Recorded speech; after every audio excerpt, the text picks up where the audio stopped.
Good afternoon, ladies and gentlemen, distinguished speakers and esteemed participants joining us from Liberia, Nigeria, Ghana, and Sierra Leone. On behalf of Merck Foundation, I warmly welcome you to this important online health media training. We would like to begin by showing you a video to give you an idea on what that inspired Merck Foundation establishment and More Than a Mother establishment, and how First Ladies of Africa collaborate with Merck Foundation to support and empower women living with infertility stigma through access to health, information, and change of mindset. I request my teammate to please play the video. Jacqueline Wende, a 27-year-old young woman from a rural place called Masii in Machakos County, Kenya, tells us her sad story of having both hands chopped off, not by thieves, but by her own husband, for failing to conceive, even though he was the one with a fertility problem. Mandi ndio nilisikia akigonga mlango akiniambia Jackie nifungulie. Niliachana na chakula nilikuwa nakula, nikaamka nikaenda nikamfungulia. Kitambo nimfungulie ndio alinikata hii mkono. Nikaanguka hapo chini na akanifuruta nikaenda nikaanguka huko chini. Kitambo nianguka huko chini alikuwa ananikata kichwa na mikono na uso na akanidunga hapa na kisu na hiyo panga alikuwa nayo. Aliponichapa nilimuuliza, kwa nini ngila unanichapa? Utaniua peke yako. Akanyamaza akaniambia, leo ndio siku yako ya kuongea, hautaongea tena maishani. Merck Foundation came to the aid of Jacqueline through More Than a Mother campaign. She was provided with a new home and a supermarket to enable her to earn a steady income and become independent.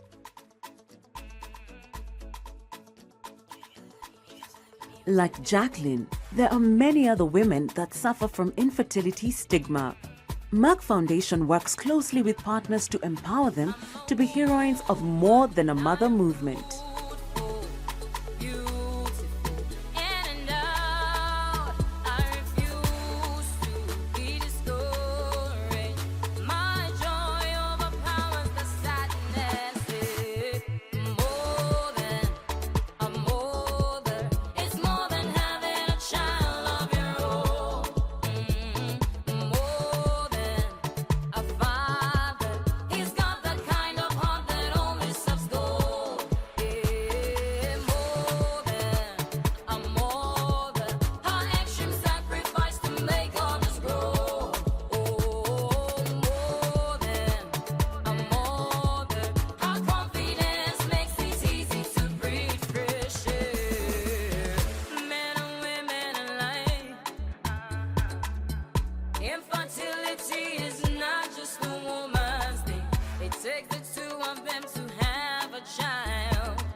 I would like to inform you all about the 8 Merck Foundation Awards, 2 awards for Best Media, and the rest of the 6 for song, film, and fashion designs.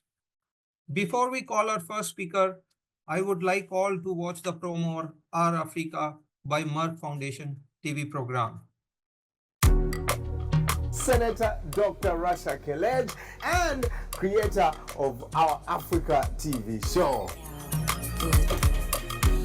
All Africa will be part of our show. The CEO of Merck Foundation.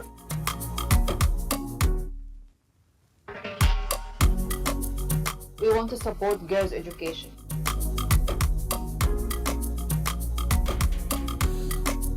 No to infertility stigma, yes to girls' education. We want to stop gender-based violence for stop. Number of child marriage will double by 2050.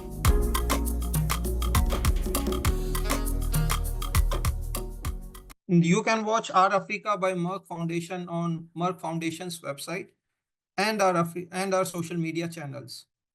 Now I would like to welcome Dr. Novia Dennis, fertility specialist and director of the Family Health Division at the Ministry of Health, Liberia. Good morning, everyone. Again, I'm Dr. Kokudolo Dennis. It has always been a great joy to be able to present to the media on infertility awareness creation. And as the doctor said, I'll be speaking on the topic infertility prevention, the link between infertility and infectious diseases. I'm going to talk a little bit about male infertility. So, infertility awareness and prevention. This is again from the Merck Foundation Media Health Media Training Program. Merck Foundation. One thing we always promote is Merck Foundation says you are more than a woman, and then there is a need to break the stigma around infertility in Africa.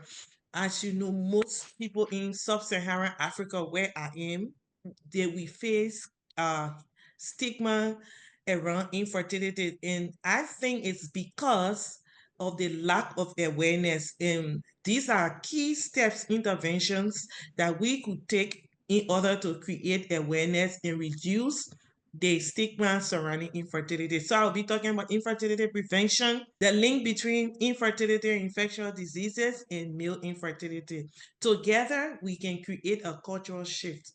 Always remember that. And then we have several hashtags, men, hashtag men too, no to infertility stigma. You are more than a mother, more than a father. And then this is just these are themes that we use in terms of creating awareness for infertility. First of all, we want to say infertility is not a stigma, and that is the overarching message. So because in Africa, some traditional culture, religious practices uh, are linked with higher level of preventable causes of infertility. Let me define infertility, because this is in the media and some people may not know the definition of infertility. So when we say infertility is the condition wherein a lady failed to get pregnant, and I think I need to break it down, after 12 months of unprotected, untimely sexual intercourse. And depending on the age, when you are up to 35, instead of waiting for the 12 months, which is 1 year, the definition now drops to after 6 years of non-interrupted sexual intercourse. So in Africa, some of the reasons why they have some infertility or high level of infertility is because one, culture, religious practices, and also just the low resources, okay, in terms of resource constrained environment, seeking care, poor nutrition, untreated sexually transmitted diseases, unsafe abortion, which is in Liberia is a leading cause of secondary infertility. So these are all some of the causes: genital female mutilation, exposure to smoking, environmental pollutants. So they are all just combination of all of these factors that are listed down here. So in sub-Saharan Africa, infection result to almost 85%, is the leading cause, up to 85% of women with infertility. When we check, because as an infertility specialist, most often women who come down with infertility in sub-Saharan Africa have a history of untreated infection or even undiagnosed infection. And this is very high because it's 85% in sub-Saharan Africa compared with 33% the rest of the world. So you can see just from the statistics that leading cause of infertility is infection. And once we can get to cure most of these infections, timely diagnosis, okay, compliance to treatment, most of the incidence or prevalence of infertility will reduce. The next thing is, again, that's what we're saying. So what we need to do first, one of the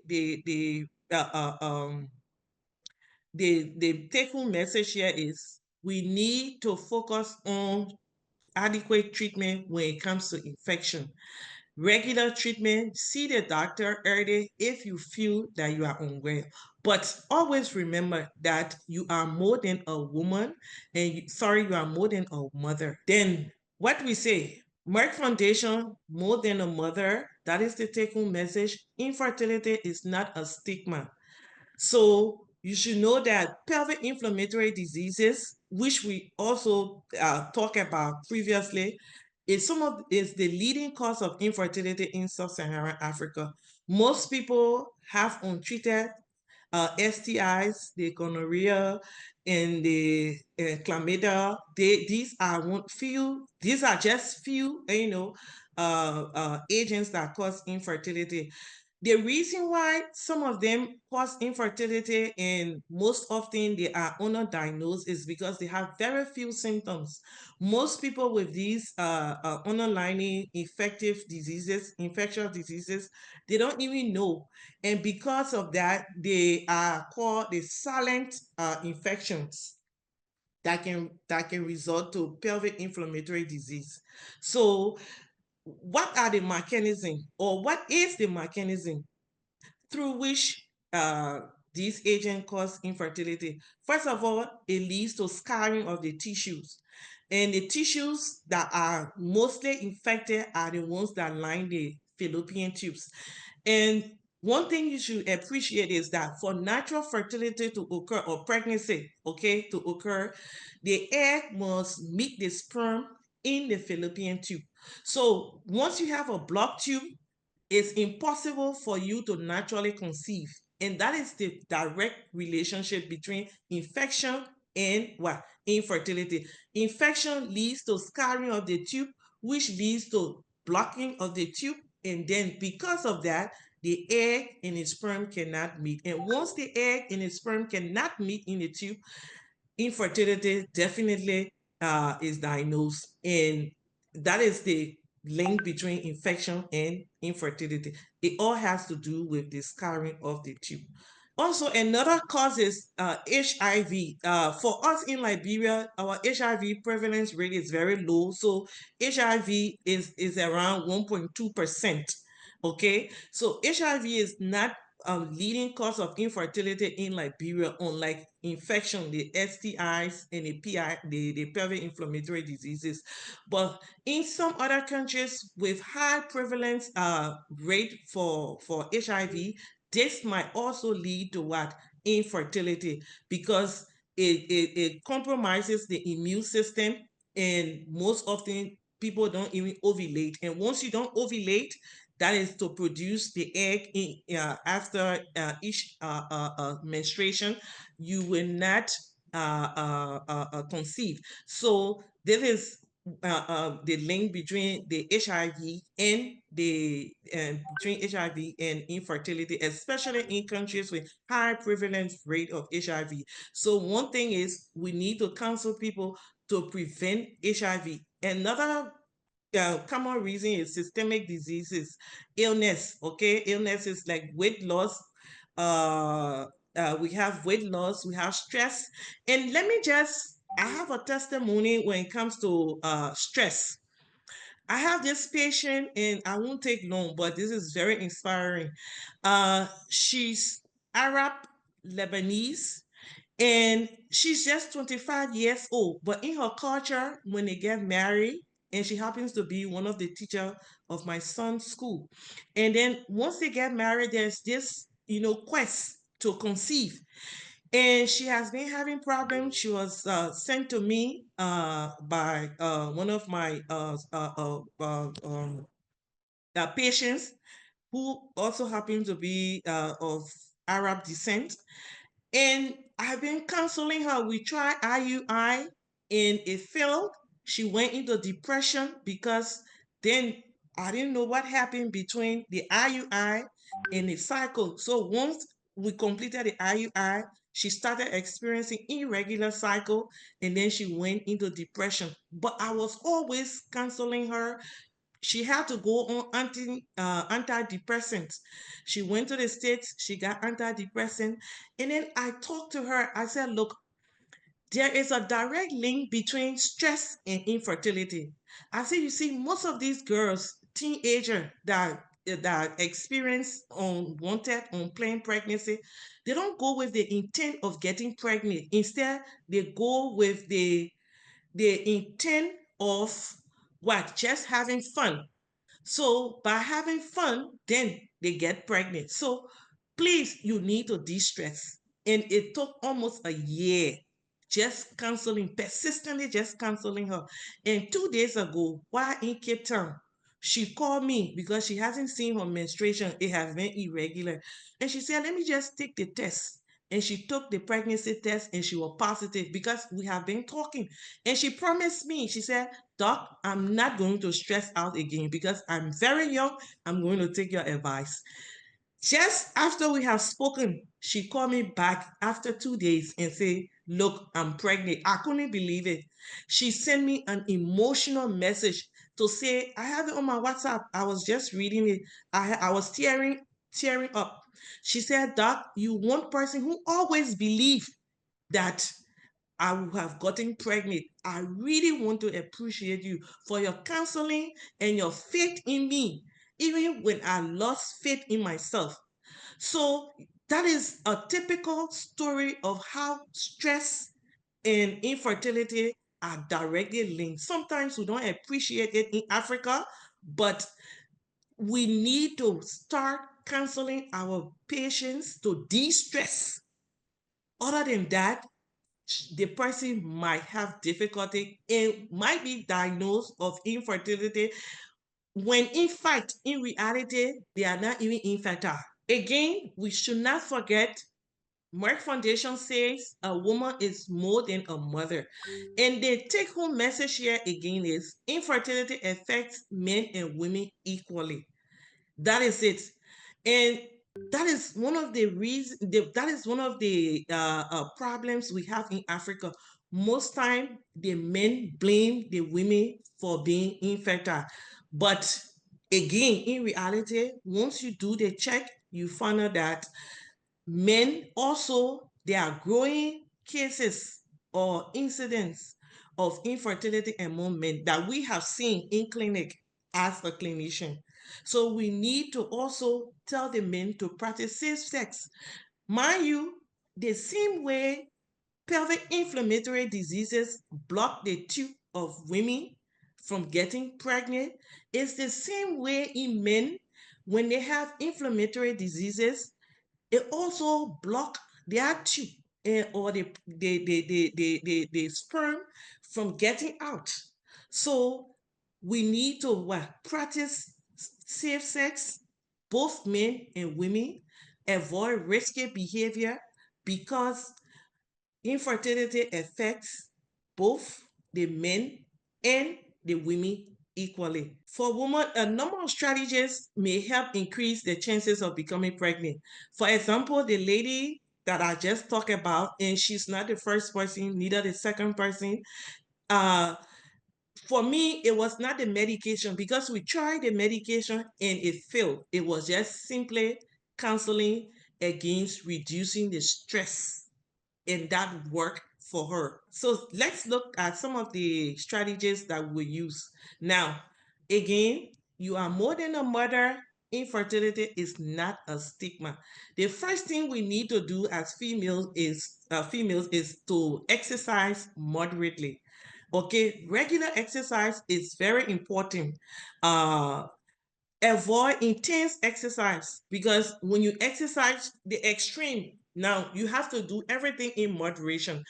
If you don't exercise, you get obese, you suffer from infertility. When you exercise at the extreme, okay, and you lose weight beyond a critical threshold, you also suffer from infertility. It interferes with hormonal production, and then people start to experience irregular menstruation.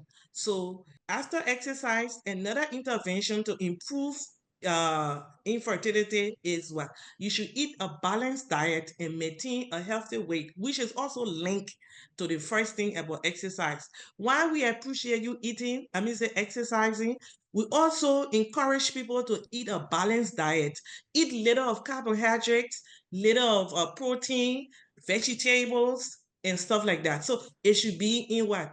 Balance, so that you can lean on more carbohydrates. Like for us in Liberia, we eat more rice and meat and more oil, which is not a balanced diet. So in counseling people on how to optimize your fertility, one thing is you should exercise in moderation. You should eat a balanced diet, okay, that will encourage healthy weight gain. Another thing is to quit smoking. Smoking has multiple negative effects. Besides the effect on the lungs, it also has effect on fertility. And even when you are pregnant, when you happen to get pregnant while smoking, there is also effect on the unborn child. So one thing we encourage people to do is, if you are smoking, stop smoking. It's difficult. So what I tell my patient usually is, if you are smoking 3 sticks of cigarettes a day, try to cut it down to at least 1, then 2, then 3 before contemplating getting pregnant. The next one is we should avoid alcohol and street drugs. And this substance abuse is very prevalent now in Liberia. Is becoming, is on the rise. In fact, one of my friends from Sierra Leone was saying they have something on the Kush epidemic. So you see a lot of people now taking street drugs. Maybe it's due to the stress. People need to de-stress. But the message here is, if you want to optimize your fertility, your chances of getting pregnant in the future, you should avoid alcohol or street drugs. And if you are already on alcohol, you need to make a plan to reduce the intake of alcohol at least 6 months before contemplating pregnancy. And that is something that we always tell our patients. So again, we say infertility affects men and women equally. That is something that we all should appreciate. The next intervention to optimize your fertility is, you need to limit caffeine, which is in coffee, because most of us, like me, since I became family health director, so stressed, I find myself reaching out every now and then to take a cup of cappuccino, but that is not a good practice. Okay, so it's like the alcohol in the cigarettes. So if you are taking like 2-3 cups of coffee a day, you need to limit the intake to at least 1 cup of coffee a day. And that is something that we stress on. So before getting pregnant, you need to limit it. And if you don't know how to do it, you need to ask your doctor, okay, for guidance on how you can limit, or some of the interventions that you will use to limit the caffeine intake. We keep saying it, and I like to repeat each slide that say infertility is not a stigma. You are more than a mother, and you are more than a father. So this is something that I always like to say in all of my presentation. They say repetition is very good because it's good for learning. So avoid, again, environmental toxin. I can only emphasize the effect of stress, okay, on infertility. There's a direct link. It's something that I experience with my patients, and it's something that we should also try to create awareness on, especially in case where there is no new cause of infertility in that female or in a male. You have done all of the tests and everything is okay, and then you don't know why. I think most of the reasons why we diagnose undiagnosed infertility, that is infertility with no identifiable cause or causes, most of the cause is due to stress. So in that case, I just start counseling on stress. That's what I do. I give the supplements, but I just concentrate on advising them on how to reduce stress. And most time it works. It has never failed me. So we need, as media people, to create awareness on how to create awareness about the link, okay, between stress and infertility. Is very important. It's something that keeps coming up. Okay, now raising awareness about male infertility. I'm grateful to Merck Foundation for the exposure, the training. When I came back, went back home to Monrovia, I opened the first reproductive health pharmacy, and there I had consultation most often with males. And it was then and there that I realized that male infertility is actually on the increase. I don't know about other countries, but for Liberia, we have seen a steady rise, okay, of male infertility, and it's something that I'm happy that we are here to create awareness about. And there are a few facts, okay? So everything we are saying here is to break the stigma around infertility in Africa.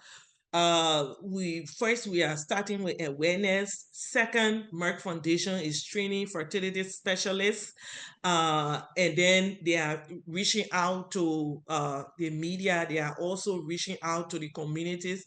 So all of these efforts, interventions, are actually aimed at breaking the stigma around infertility. It's working, even though it's still something of a problem. But I think the more we talk about it, the more people get to accept that we are more than mothers and men are more than fathers. So men are called to reproduction. It's something that we need to accept. However, the neglected fact is men can also be called to infertility problems, and that is for sure. Most often, people think that women contribute more to conception than men. No, it's equal. The percent is equal, and men does not have less proportion in terms of contributing to fertility than women. Okay, so this is something we need to accept. Once we accept this together, we can create a culture shift, and that is what we are doing now. So this is some of these are something that I already finished, I've spoken about. Infertility don't just affect women, they also affect men. In fact, about half of the cases of infertility, okay, are due to male associated factors. Okay, that is, male contribute to the reason why the female is not getting pregnant. And we should know that. And it's also important to support your wife. And that's why most of the counseling, I invite the male and the female. At the first counseling, I never counsel only the female. I always invite the male. It's very important, because sometimes when you talk to the woman alone and she's going to talk to her husband, he thinks that, oh, that is you and your doctor. No, I always say this is our thing, including you. So I'm your doctor and I'm your wife's doctor. So I'm doctor to both the male and the female, because together you are in this journey. So most often I don't counsel women alone. I always counsel them in the presence, even if they are not married, in the presence of their male partner, because the message here is this is a shared journey. You are in this journey together. So some of the reasons why male would suffer from infertility, let me just talk briefly.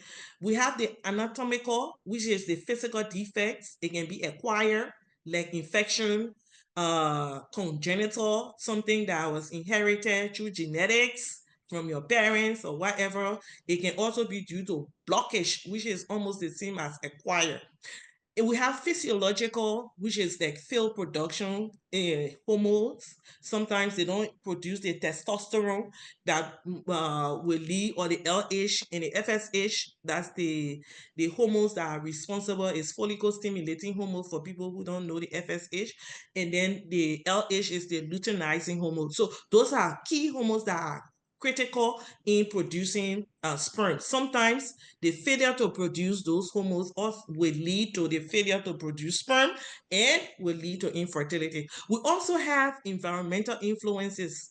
We talk about them: excessive temperature, radiation, drugs, alcohol, use of drugs, industrial toxins. All of those things contribute equally to male infertility.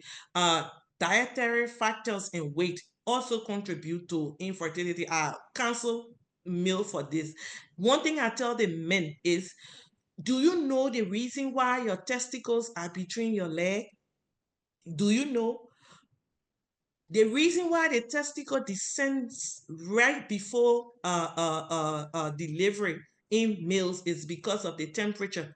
When you are in the womb, the testicles usually is within the abdomen, is intra-abdominal.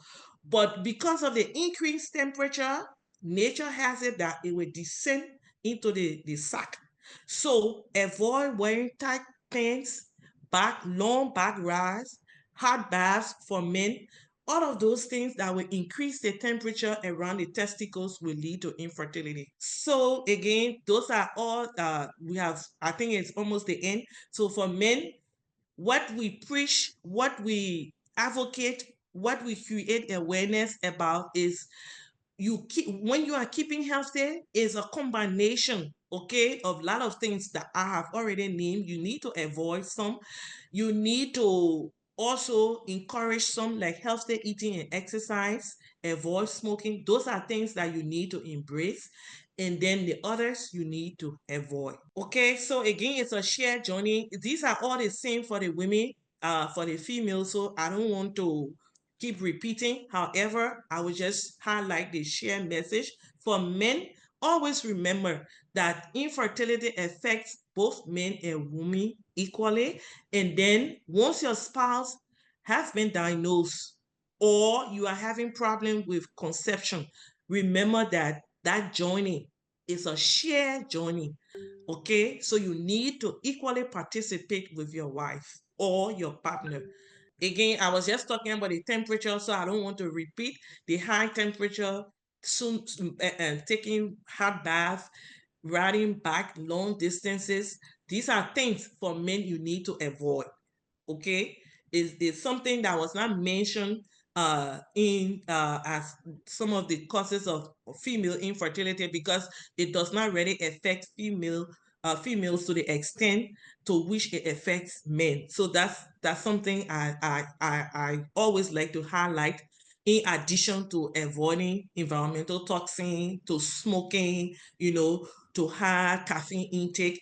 Temperature, avoiding high temperature is very important for male, if you want to optimize your fertility. So again, these are all take-home message. I just like to take all the take-home message. It's a shared journey.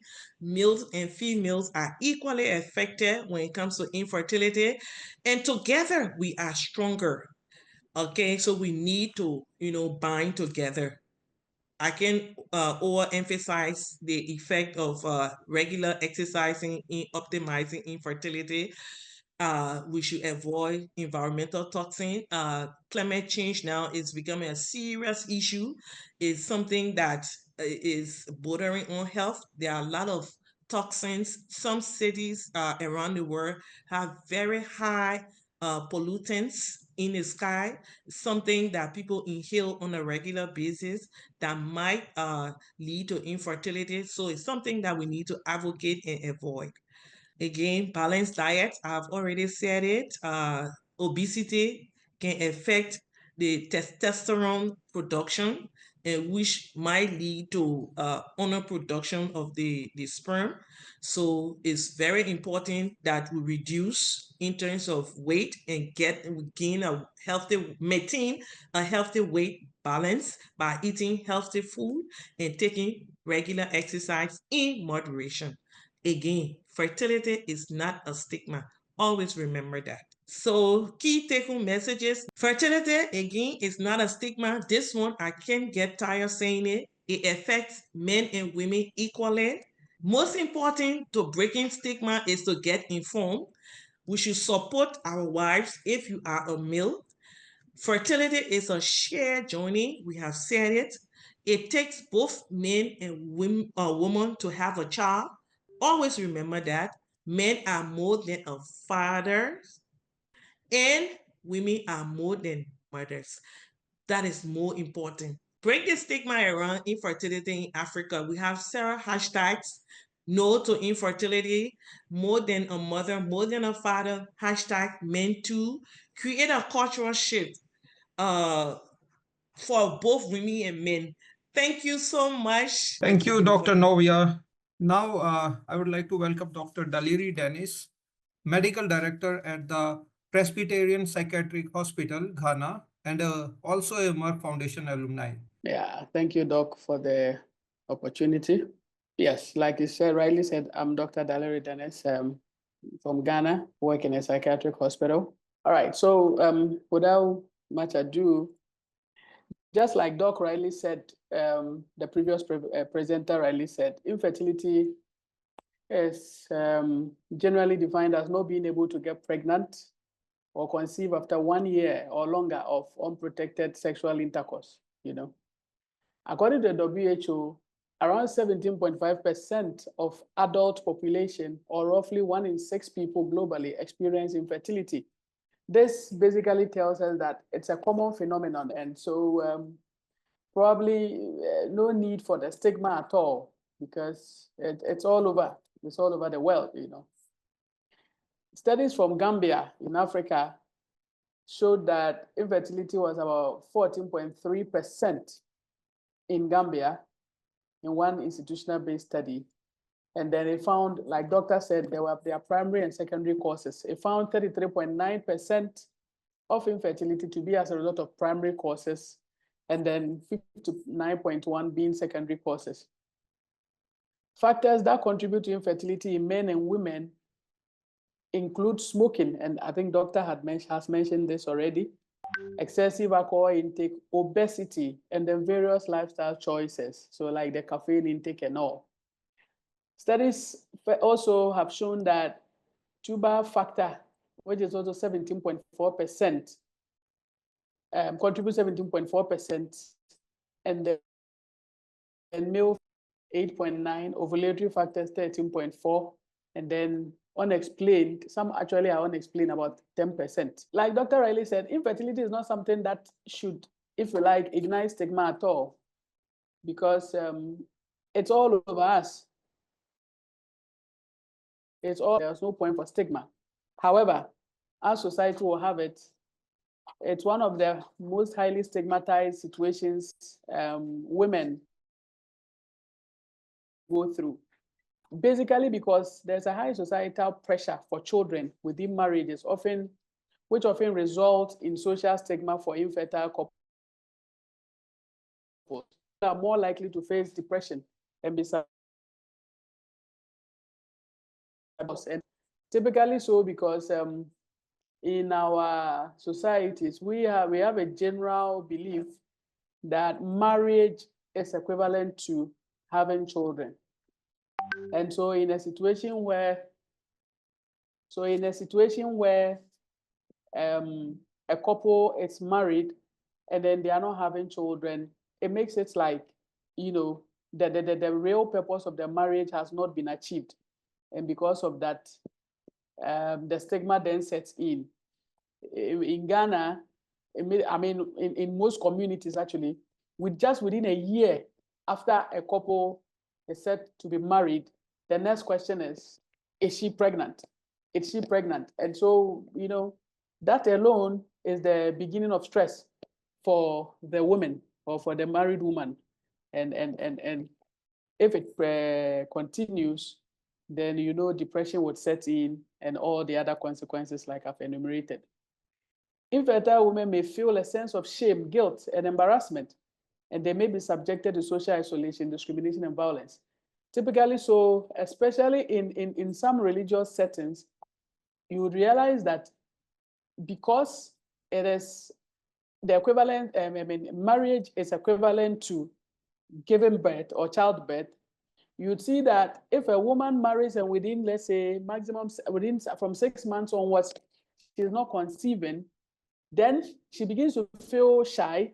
She begins to withdraw from other colleagues because then she would have heard information where almost all her other colleagues who probably got married are either pregnant or are already having children, especially at a certain age. So it becomes a basis where women begin to feel bad. And now once they begin to feel this way, or even prior to they feeling this way, you have in-laws, mother-in-law, father-in-law, and co coming in and start asking you questions. This then leads to the shame, the guilt, embarrassment, and unfortunately, society has already thrown that tag on women to say that men cannot be infertile, but women. Men cannot be infertile, but women. I saw a patient way back who, it was a woman who came to me, apparently had 3 children in a previous marriage, which which broke up. And so she's married to this new man who doesn't have any child at all. And the woman was relatively older than the man. So because the family were not in agreement with the relationship already, I think 2 years down the line, she hadn't conceived. So they said it was because she was too old and it was because she didn't love the man. That's why she wasn't conceiving for him. So as if to say the woman was the one with an issue. Nobody even remembered the fact that she already has 3 children elsewhere. So the woman came, I encountered her, she gave her a complaint. I said, fair, let your husband do just seminal fluid analysis and bring. When she brought it, actually the man was azoospermic. So he being azoospermic, but his family was attacking and accusing the woman of having probably secondary infertility.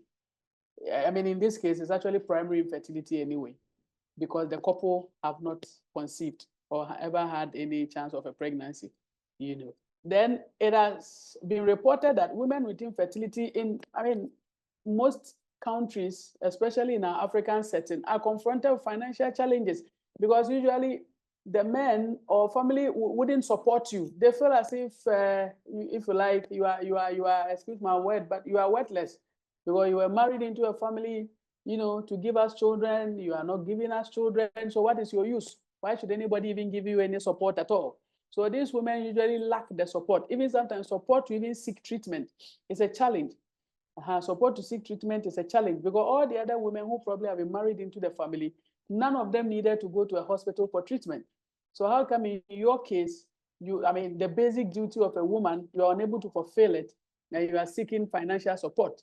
So a lot of them go into financial challenges, Then the social stigma, like I've said, walking around town, everybody is asking you questions, aren't you going to give birth? And especially if you were somebody, your environment or your community already has some perception about, then they will say probably it's because the woman has aborted, so many times. That is the reason why her womb, and then superstitious beliefs about some evil forces probably tying people's wombs, in quote, being the reason why they are unable to conceive. Others even accuse the women of, if you like, feeding on their own children, a reason why they are unable to conceive, So all these social stigmas, sometimes even in some families, when there are family meetings, the woman cannot even appear there because they believe that she is infertile, and as if it's a curse or a crime, Emotional and physical violence also erupt in such marriages. Such women actually suffer a lot of violence. You realize that sometimes the husbands ignore them. They don't really want to have anything to do with them, as if to say that just for the fact that they are unable to give birth, they are no longer women, okay? At the least provocation, probably then the physical violence will set in.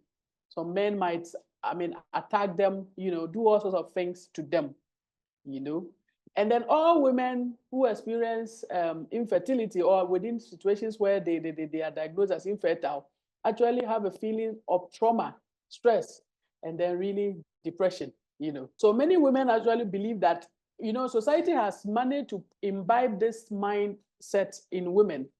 It has conscientized women to believe that they are generally responsible as far as infertility is concerned. And so, like at the typical example I gave, a woman who is already had 3 children already, but when the family was accusing her of being the one responsible for their inability to conceive, she basically had to admit it. You know, even though the problem was basically from her husband. So women basically have come to believe and accept that they have a higher responsibility as far as infertility is concerned. And it puts them under greater psychological stress. And also it makes them face more social or severe social consequences. The stigma also associated with infertility can discourage women from seeking care, okay, leading to delayed diagnosis and treatment. And I guess the first presenter probably would testify to this. I mean, mostly when they are coming to see you, the doctor, they come rather late. And it's all because they will lack the support, especially the financial support. And Dr. Riley said she will want to see she want to see the couple, but assuming a woman was in a polygamous home where the other women are having children already, and then you now want to go for care, and you say your husband should give you money. One, he'll refuse to give you the money because he thinks it is your problem, so you should look for your own money and fix yourself. Two, he doesn't believe he may have any issues at all because all the other women have kids. So why are you involving me in your mess? You know, so to call it. So it leaves the whole burden on the woman. They lack support, and so it makes it difficult for them to come for care, thereby leading to delayed diagnosis. And in situations where they could have been treated, the treatment is also delayed. Then I move to gender-based violence. So according to the UN, United Nations, 1 in 3 women will experience sexual or physical violence in their lifetime, making gender-based violence very common worldwide. Now, it can take many forms, including sexual, physical, mental, and economic harm. Also includes threats of violence, coercion, and manipulation. So sometimes it is not the action itself, but also even the threat of it. It's also part of the gender-based violence. Additionally, an estimated 35% of women worldwide have experienced either physical or sexual intimate partner violence. And as many as 38% of murders of women are committed by intimate partners. So the typical example is what we saw at the beginning of the presentation, where a lady unfortunately had her arms or her hands chopped off by her husband in the name of infertility. Okay. So clearly, this is an example of gender-based violence. These statistics actually highlight the significant prevalence of gender-based violence, including forced marriages, and an urgent need to address this issue on a global scale. So although both men and women can experience gender-based violence, we know that the majority are actually the female gender. They are those who suffer it the most. It is quite rare, especially in an African setting, to hear that women are, if you like, those lashing out violence on their partners. But commonly, we get that of the men being the, if you like, the culprits in this situation. Prevalence of gender-based violence varies between regions and is often underreported due to social stigma and cultural norms. So women are staying in relationships, women are sitting in marriages where they are being abused by the day, physical abuse, they are hitting them, they are harming them and all, but unfortunately, they will not report. They will not report these issues. And then in the name of, well, some for religious reasons, there are times you've encountered some, you tell them, report to DOFSU in Ghana, the domestic violence unit of the Ghana Police Service.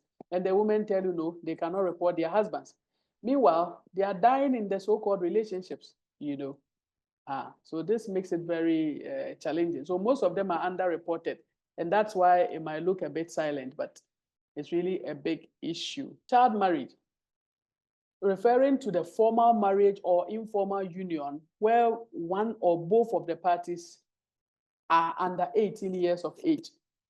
So typically it's a human right abuse or human right violation that disproportionately affect girls. So predominantly you see a very old man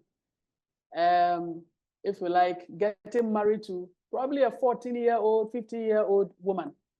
And I, again, in Ghana, have encountered in some rural communities where you have a woman who tells you that, oh, she married, in fact, in her family, the very first time you get your menses or you see your menses, your menarche, then your second menses should not, happen in your father's house. It should be in your husband's house.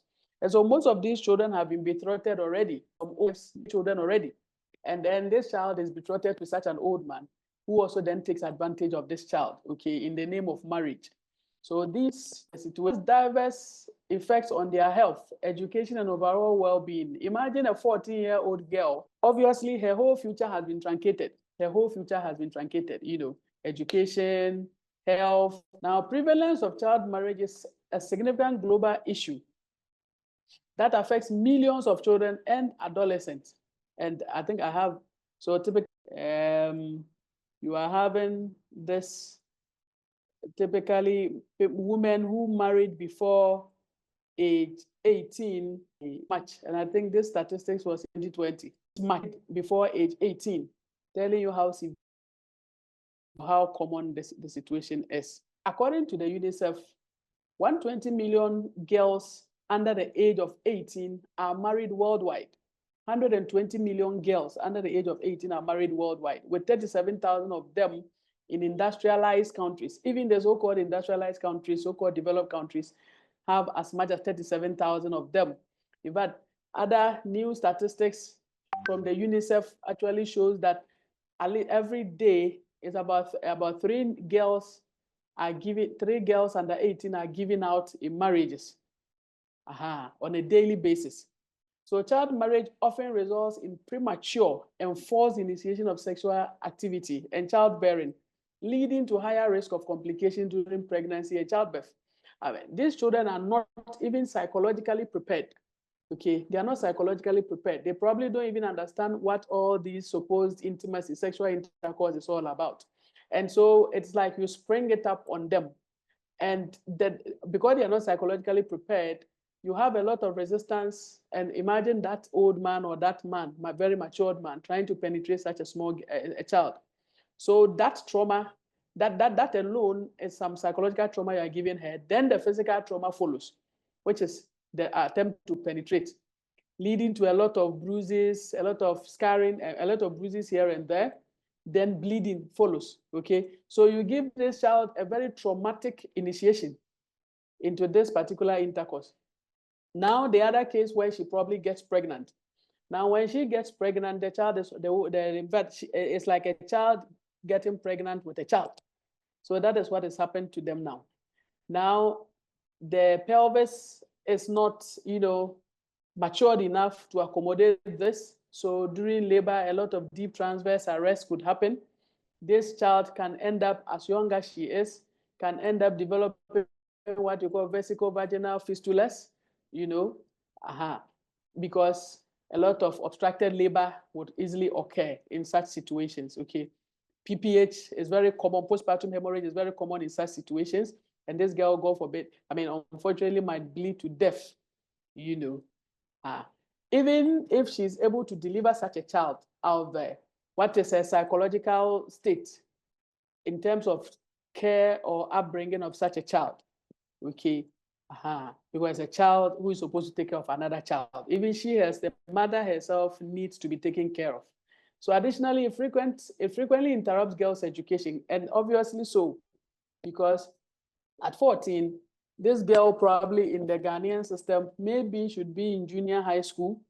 And then, this is a girl who is supposed to be in a man's house playing the role of a wife. So clearly her education has been truncated.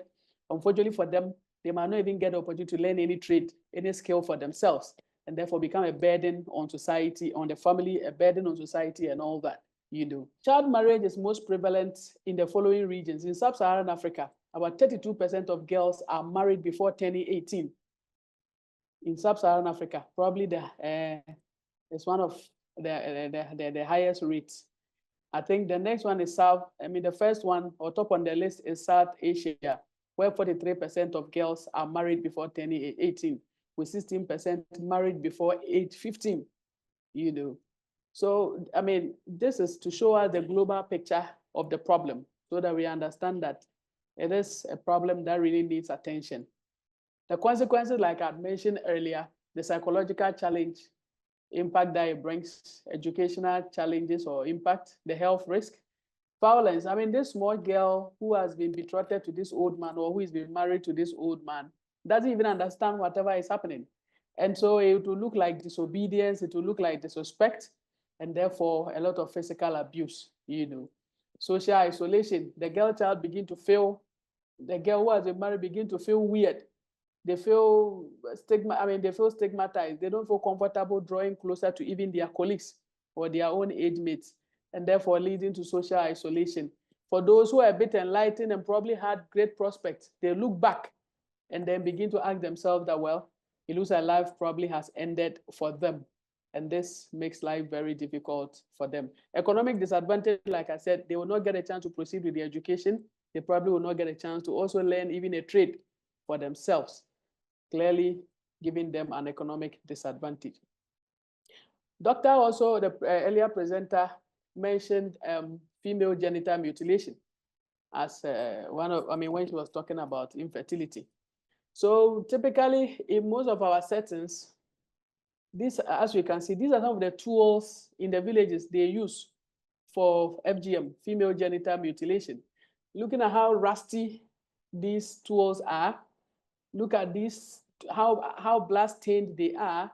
Clearly, it can, without me saying anything, you can clearly get the complications this particular act is going to mount or bring on these girls.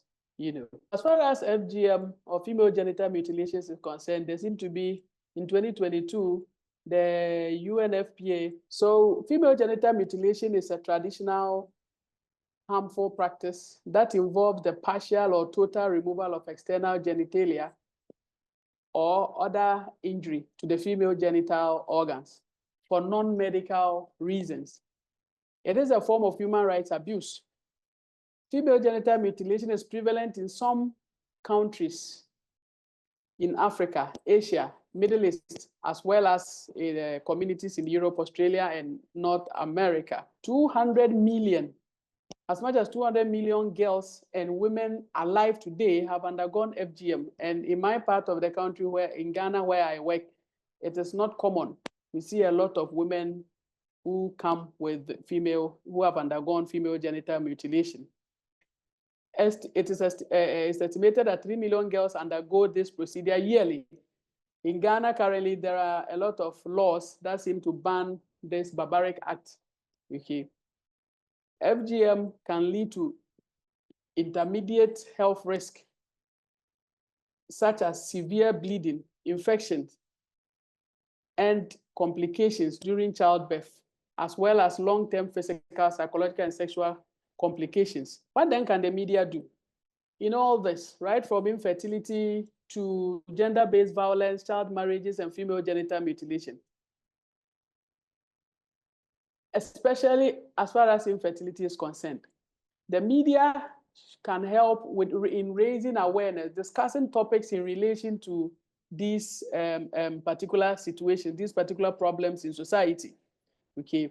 The media, after raising this awareness, the media can then make the population or the populace aware of the fact that these challenges and problems that people face are not situations that, if you like, they're created by themselves.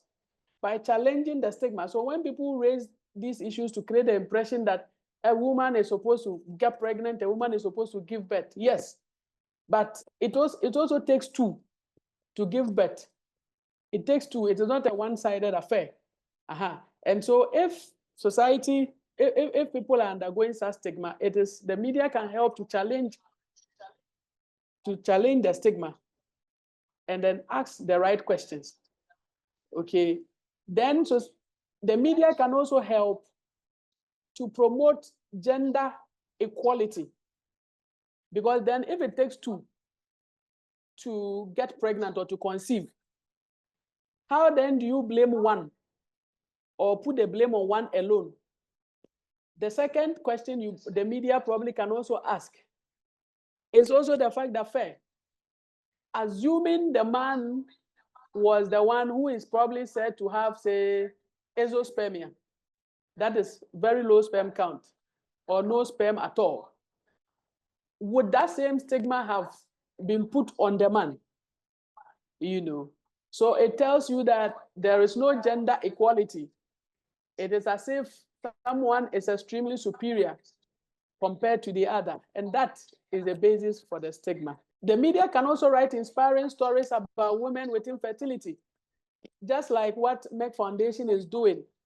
I mean, sharing videos showing us how women are suffering this stigma, okay? Showing us how women, for no fault of theirs, have to suffer from such situations, okay? So we need to look at that also. And then the media can also give opportunity for women who have gone through these difficult situations to share their stories as a form of motivation to others, okay? And then also highlight resilience for women who are already going through these situations. Help them to develop that strength, that ability to bounce back, rather than seeing themselves as being locked up in the situation where all hope is lost. Not forgetting that the media is a voice, if you like, for the voiceless. The media is the one that shines light in every dark situation, so as to be able to open situations up for the whole world to know what is happening. I mean, like the popular adage goes, sunlight is the best form of disinfectant. Once media shines their lights over there, all these stigma, all these other things these women suffer can be brought down to the barest minimum.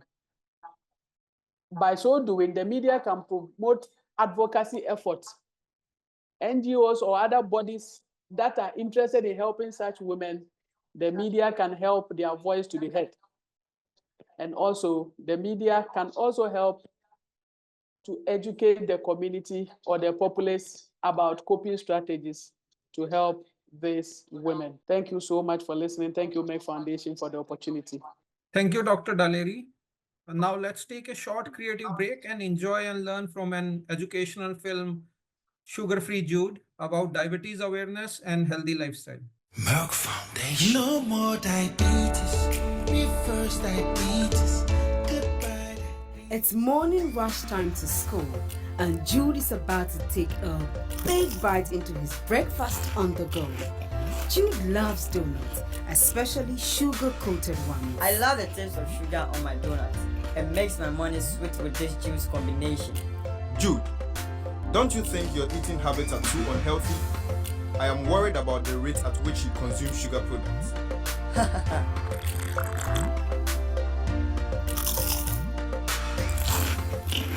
James, relax. I can't wait to eat my lunch. More donuts? There's nothing to worry about.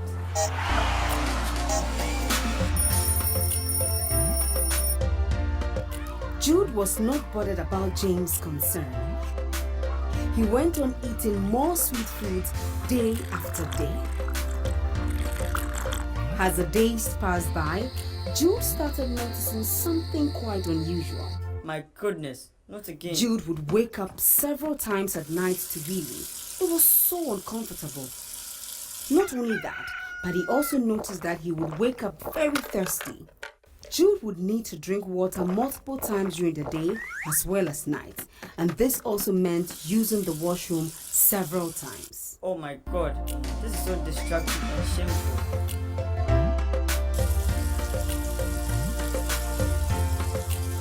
What is it? This appears to be the third time you woke up to use the bathroom. You even look a bit fat. Very unusual. I have no idea, Mom. And I've been feeling very thirsty lately as well. And sometimes tired. We need to see the doctor to make sure all is well with you. I agree, Mom. It disrupts my day at school too much. At the clinic, Dr. Yobo decides to conduct a few tests to confirm his diagnosis about Jude. He opts to do a blood glucose test to check Jude's blood sugar level. So according to the results, you have type 2 diabetes. Type 2 what? Diabetes is a condition wherein the blood sugar level in your body becomes too high. In type 2 diabetes, there is insulin resistance or relative deficiency of insulin that results in excessive blood sugar, which in turn can lead to other health problems.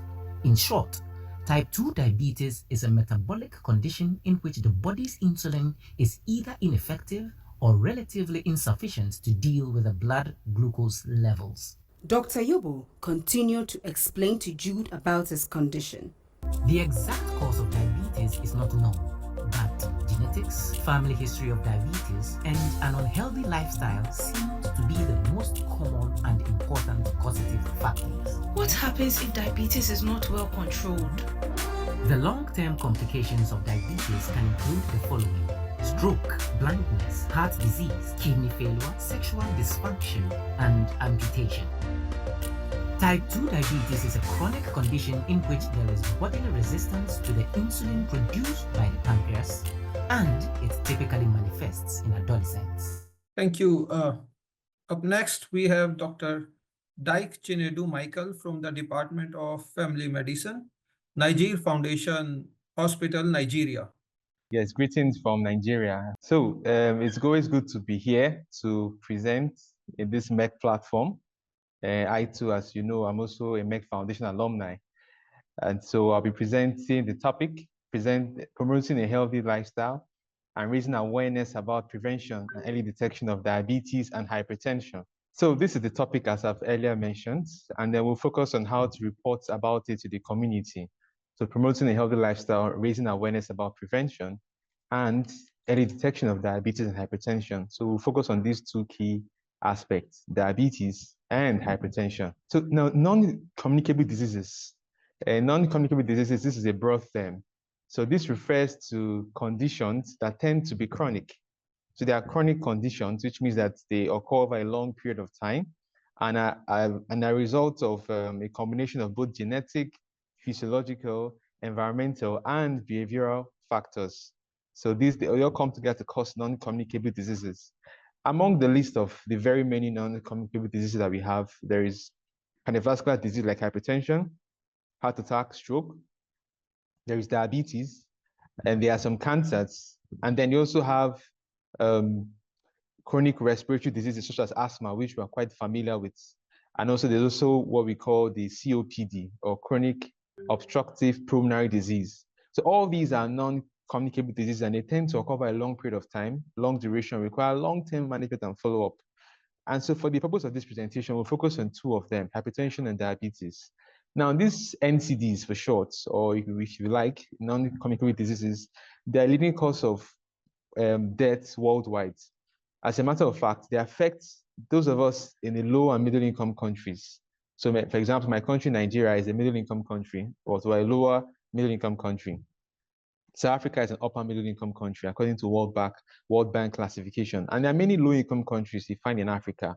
And the studies have shown that about 3/4 of deaths from non-communicable diseases occur in low and middle income countries. So they occur in Africa. About 32 million deaths occur in these LMIC countries. So this infographic here shows us the common non-communicable diseases.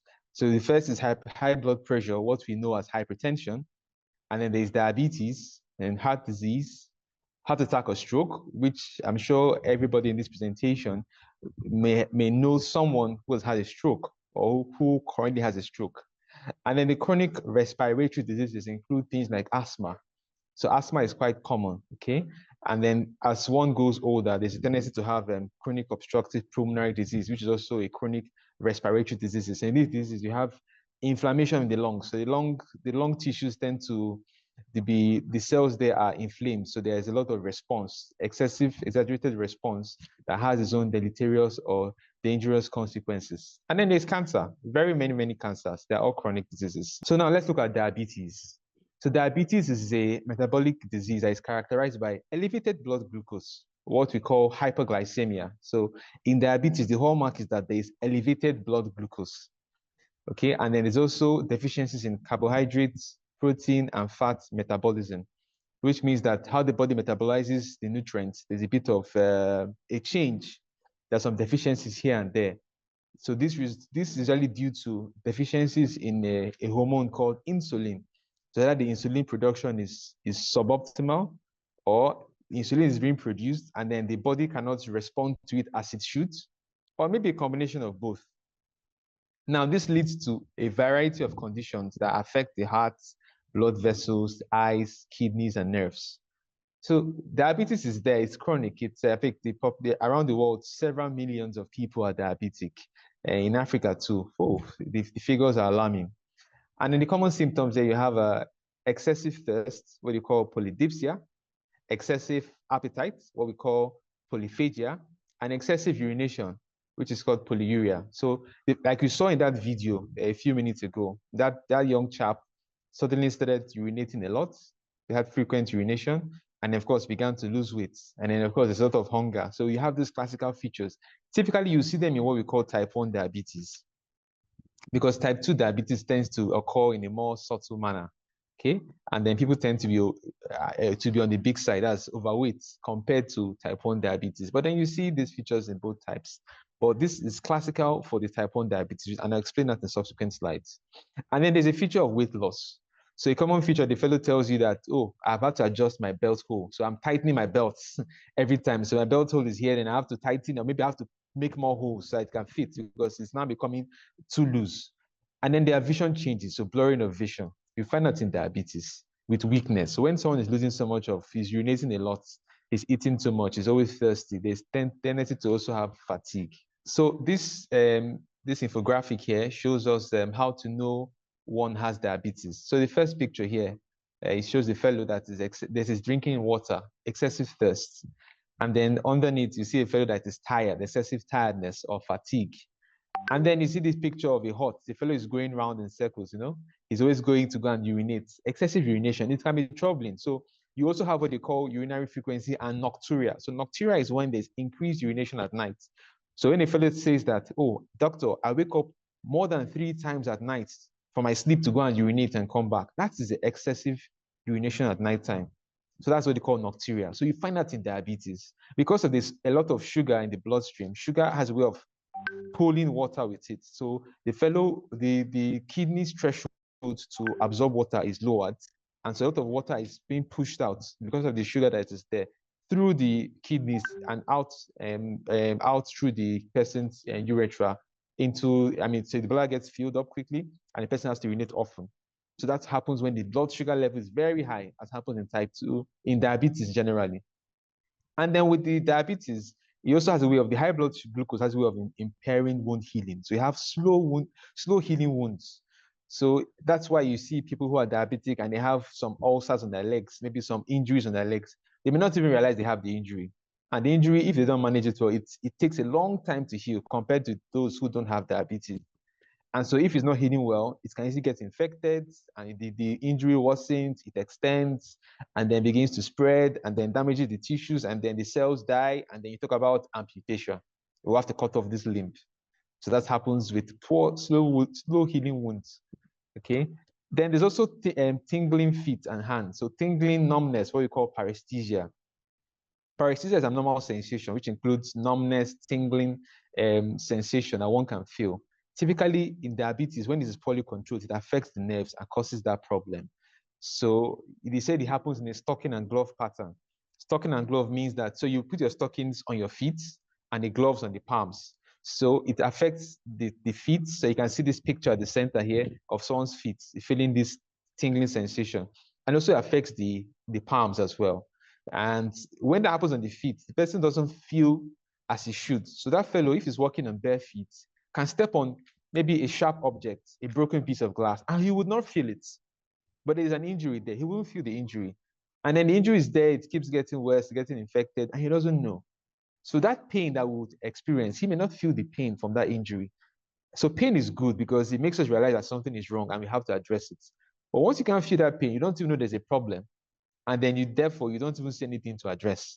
And that thing is there, it lingers and it worsens, and you have complications. So the next year is constant hunger, which I've explained, and then sudden weight loss, which I tried to explain when I said that the fellow has to tighten his belt because of he's shrinking at the waist. if you pardon the expression, so it's getting smaller, he's losing weight, and then blood vision. So this is diabetes. So these are the three main types of diabetes: type 1, type 2, and pregnancy-related, or what we call gestational diabetes. So type 1 diabetes is early onset, typically occurs in children. And so that's when it starts. So these people may present at the pediatric clinic, or they come as children, less than 10 adolescents typically. And then they notice what happens is that, so the hormone responsible for diabetes is insulin. So in these children, these body cells that produce insulin are destroyed. So there are some cells in the body that go and attack the insulin producing cells and destroys them. So it's a self-destruction, which they call autoimmune condition. And so once these cells are destroyed, the body can't produce insulin anymore. So they are gone. So the cells producing insulin are no more. So it's not insulin anymore. So these people are deficient of insulin. That's type 1 diabetes. Typically occurs earlier onset, so adolescents typically, or younger. And then there's type 2 diabetes, late onset, usually above 40 years of age. In this case, there's insulin being produced, but then it's not enough, okay? So in that sense, and then there's more of resistance. So typically these people are overweight or obese on the big side. And then because of obesity, so that excess fat or excess adiposity, excess fat tissues causes insulin resistance. So when there's too much fat itself causes resistance to insulin, so that the body produces insulin, but then the fat doesn't allow the insulin to work. So there's a resistance to the produced insulin. So the insulin is not carrying out its work. So that now causes diabetes. And that's type 2 diabetes. So seen more in the overweight and obese people. And it's usually late onset or adult onset. And the third one is gestational diabetes. It usually occurs during pregnancy. So usually you make a diagnosis, when the woman was normal in her first trimester, and maybe after 20 weeks gestation, she started having issues with sugar control. You begin to suspect, okay, this could be gestational diabetes. And there's a lot of screening for it. It's also common in the environment. And I've seen a couple of cases in my own practice. Well, there's a new classification of diabetes, but then it's still being commented on. So they were still awaiting clear guidelines on it, which was just launched a few months ago. So that will be out of the scope of this presentation. So for this presentation, suffices to know this type 1, type 2, and pregnancy related. So now, what are the risk factors for type 2 diabetes, which is the most common? Keep in mind that type 1 diabetes accounts for about 10% of cases of diabetes globally, while type 2 accounts for over 90% of cases of diabetes. So it is the commonest form. So if you know anybody with diabetes, it's very likely what he or she has is type 2 diabetes. So the risk factors include a family history. Now, this is non-modifiable. If your father or mother had type 2 diabetes, it's likely that you get it. You have increased risk. It doesn't mean that it's not automatic, but you have increased risk. Then age above 45 years, another risk factor. Ethnicity is common among Hispanics. The Hispanic ethnic group tend to have it more, okay? And then physical inactivity. So we're encouraged to live active lives. So being sedentary, or especially nowadays with this westernization, people tend to enter cars. You know, in the days of old, our forefathers, our grandfathers, they used to walk long distances from their house to the farm, or from their house to the river to go and fish or to fetch water. Nowadays, you open a tap, the water is flowing. We don't have to trek so long now, okay? And then also, we have cars to drive us to work. So in that sense, we can have a sedentary or a life with reduced physical activity. With white-collar jobs, the so-called 9-to-5 jobs, we sit down in the office from morning till night, okay? And then we don't walk around.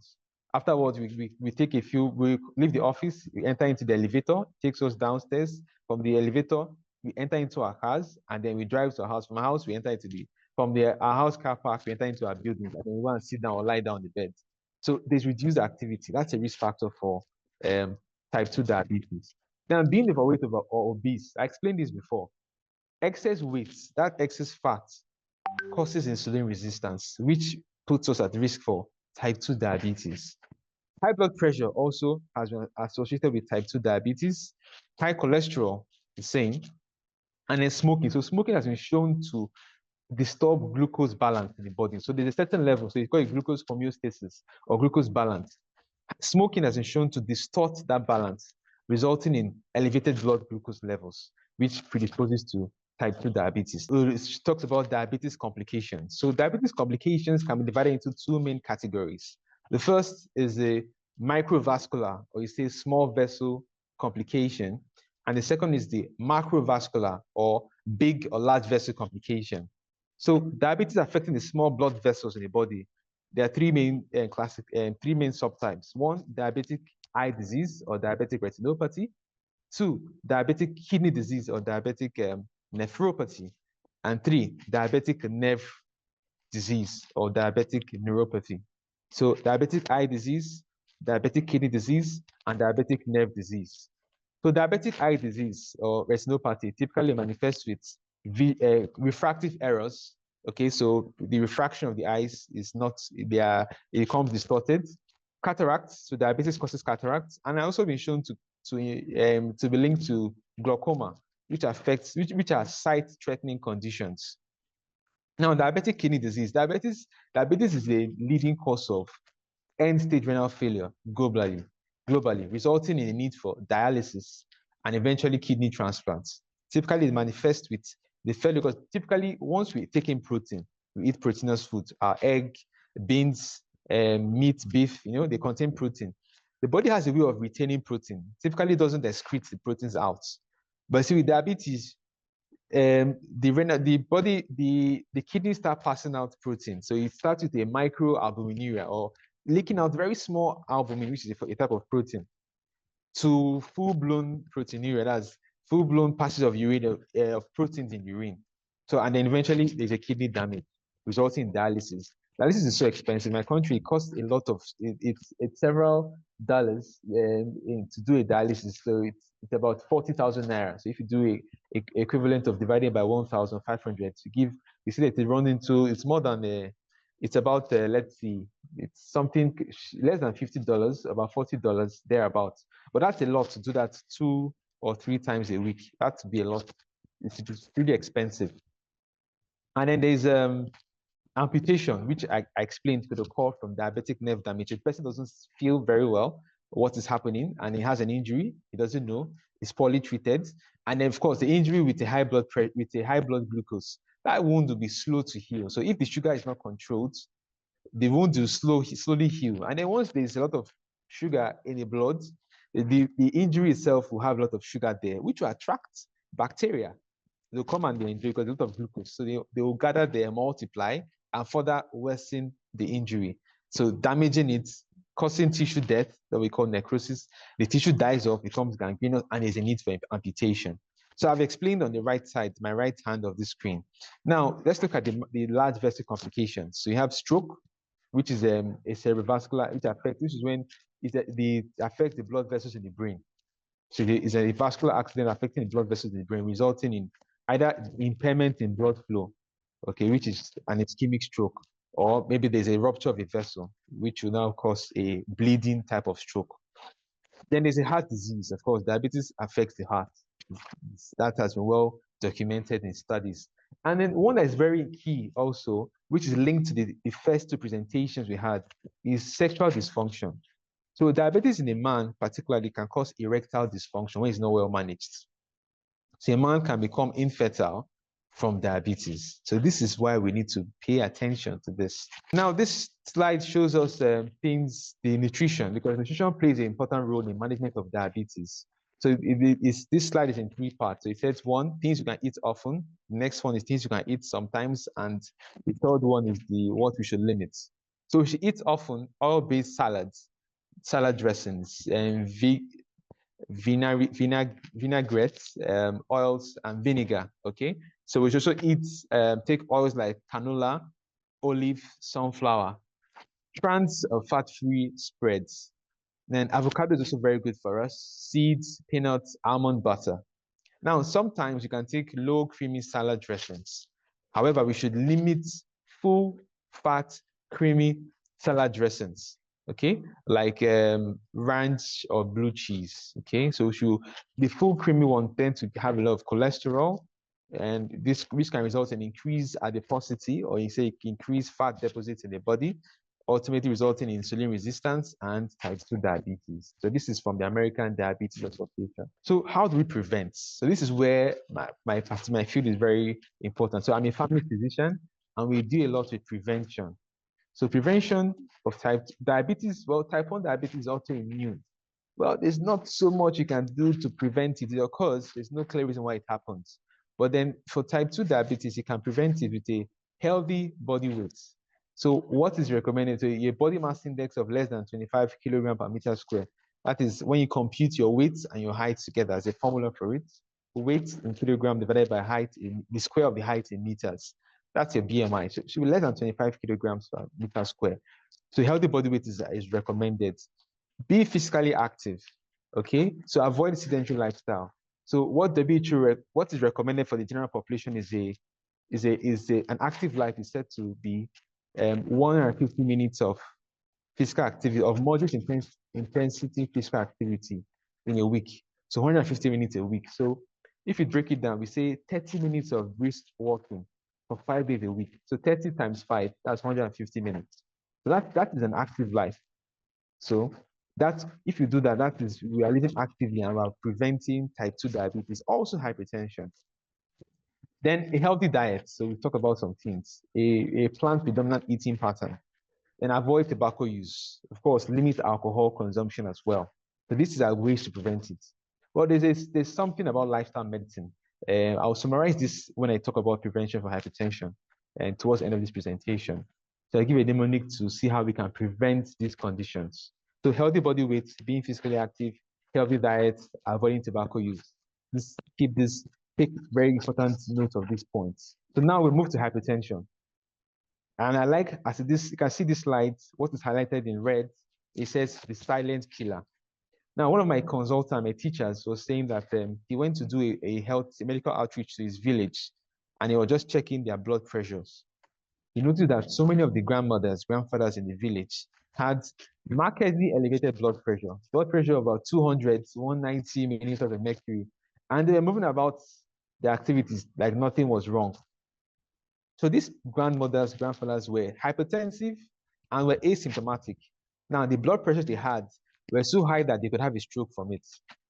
They are so high that they could suddenly have a rupture of a blood vessel in the brain and bleed in the brain and die. But they're moving around like nothing happened. Why? They never checked.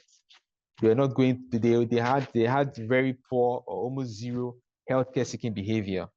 So that's why it's called a silent killer. So you cannot know you're hypertensive most time until you check your blood pressure. So hypertension is diagnosed if and when measured on 2 different days, you have a blood pressure of greater than 140 millimeters of mercury over 190 meters of mercury on different days, so on 2 days. So it's greater than 140 over greater than 90 meters of mercury. That's hypertension. Okay, so this is the gold standard used at least in Africa. This is what we use, and even WHO uses this cutoff point for their awareness and even for their record keeping. This is what they use for global surveys.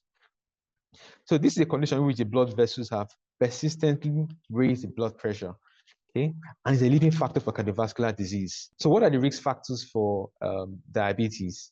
So there are for hypertension, there are 2 main risk factors, modifiable and non-modifiable. Modifiable means that you can do something about it to change it. Non-modifiable means that, well, it's there, nothing you can do. These are factors that you can't change. You know, in life, there are things you can change, there are things you cannot change. Things you cannot change, the non-modifiable include a family history. So if your dad is hypertensive, you can't change that. Sorry, he's already hypertensive. If you're above 65 years of age, you can't turn back the hands of time. So yeah, at increased risk for diabetes, for hypertension. And then the coexisting diseases such as diabetes or kidney disease is a risk factor for hypertension.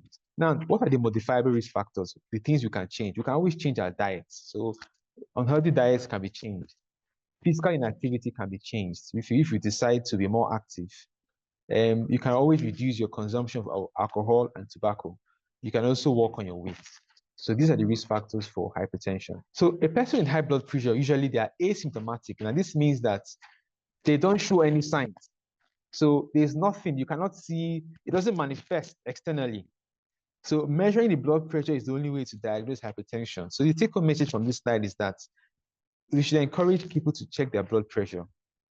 So once anybody, at least once any adult, once the person is an adult above 18, you can start checking the blood pressure once in a while. Okay, check your blood pressure. Check your blood pressure. That's the way to diagnose it. Now, when symptoms occur, which may happen sometimes, maybe you have early morning headaches, nose bleeding or epistaxis. So the times when someone has a nosebleed, the BP is high. So if you control the blood pressure, the nosebleed stops. It works like that. Of course, always see a doctor. Irregular heart rhythms, vision change. The person comes and says, oh, everything is blurry. So that could also be seen in hypertension. Then there's a ringing sensation in the ears, the buzzing in the ears, seen in high blood pressure. Now, when the blood pressure is so high, severely high, there's fatigue, there's nausea, the sensation of wanting to vomit. There's vomiting, there's confusion, there's anxiety, chest pain, and muscle tremors. These are the symptoms of when you have symptoms. When hypertension manifests, usually there's an end organ damage, possibly, and then something may be going wrong definitively, or there could be some irreversible damage depending on the extent. So the complications of diabetes, of hypertension, don't mind me, I'm a diabetes expert, so that's why I tend to refer to it.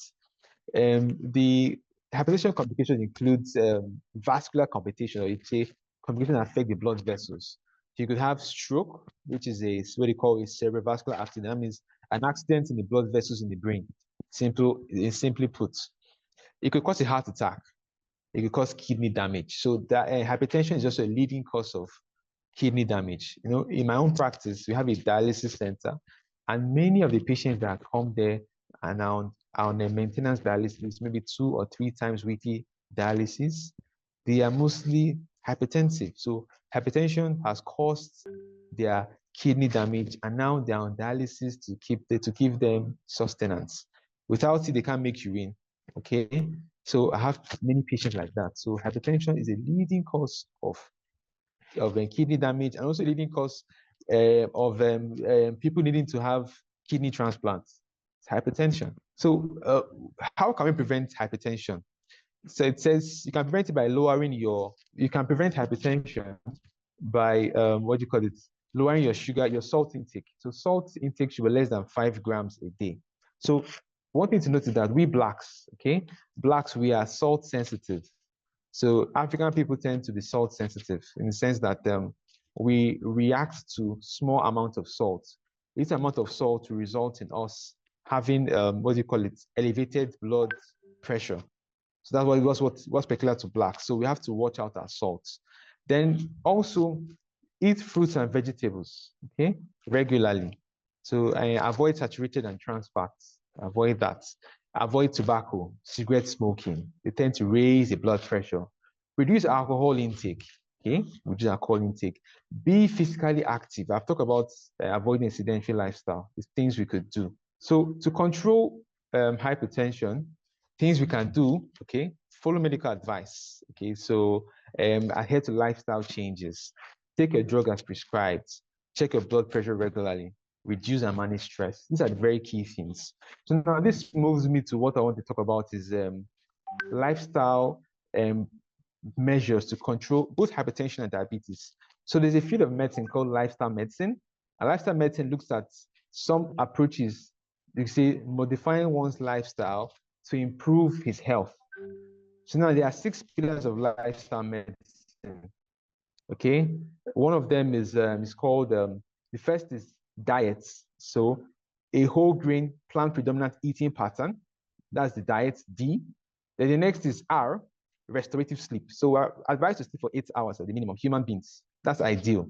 So we have to see how we can, at least on weekdays, catch 6.5 to 8 hours on weekdays. Definitely on weekends, make sure you do 8 hours or more. So weekdays, because of you can be busy with work and work deadlines, 8 hours may seem too utopian, but then at least we should do 6.5 hours. And then on weekends, we catch up. So restorative sleep. The next is E, exercise and physical activity. So physical activity is important to control both hypertension and diabetes. And I explained that 150 minutes of moderate intensity exercise, such as brisk walking, So if you do 30 minutes a day of brisk walking for 5 days a week, you have an active life. Then the next is also avoidance of risky substances like tobacco and alcohol. Okay, avoid risky substances. Then there's M, which is management of stress, and there's the last one is S, which is social connections that are positive. So maintain good social connections. So that's called positive social connections. So I've run through a mnemonic, DREAMS, dreams. So the dreams mnemonic is very helpful. D for diet, healthy diet, R for restorative sleep, E for exercise, A for avoidance of risky substances, M for management of stress, and then S for social connections positive or positive social connection. Avoid try to keep your connections with your friends, your colleagues positive. Avoid negative energy. So that's a mnemonic for lifestyle medicine. It's very effective for both hypertension and diabetes management. So now we come towards the end of this presentation. We look at the role of media, okay? So the mass media provide a very important link between the rural residents and vital health information. I'll tell you something. Last year, I had a similar presentation like this on the Merck platform. And afterwards, I was contacted by one of the journalists from Liberia to deliver a similar presentation to the Liberian audience. So this platform of Merck is very, very useful, okay, informing journalists. And I had to educate the Liberian audience about the role of how you can prevent hypertension and diabetes last year, following this initiative of Merck. So it is also good that so the media plays a very vital role. Without them, I won't be able to communicate to a wider audience, okay?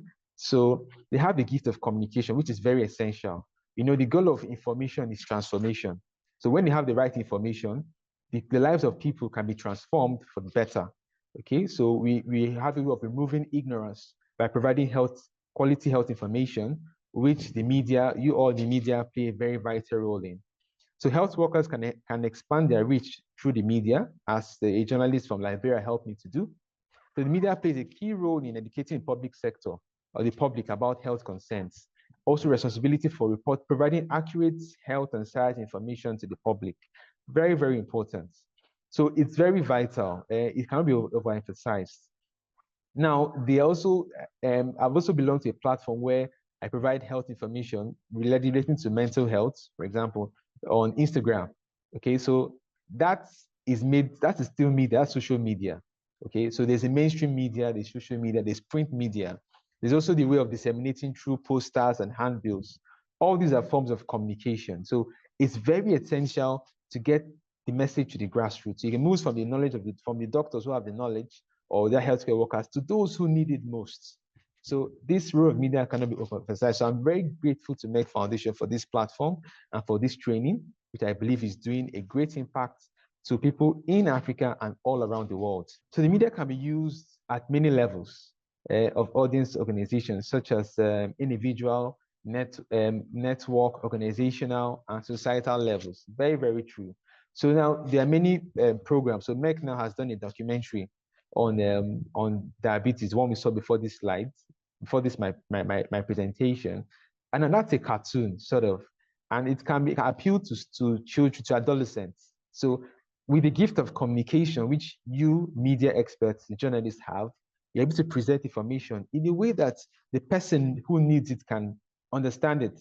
So from a doctor, I can talk about it in medical jargons, but then you can help simplify that message so that an adolescent boy can understand it, a mama in the village who has very little formal education can understand it, or an erudite professor can also understand the message. So across different kinds of people from different backgrounds, the media plays a role in transmitting the information to meeting people at a point of need. And this is very, very vital.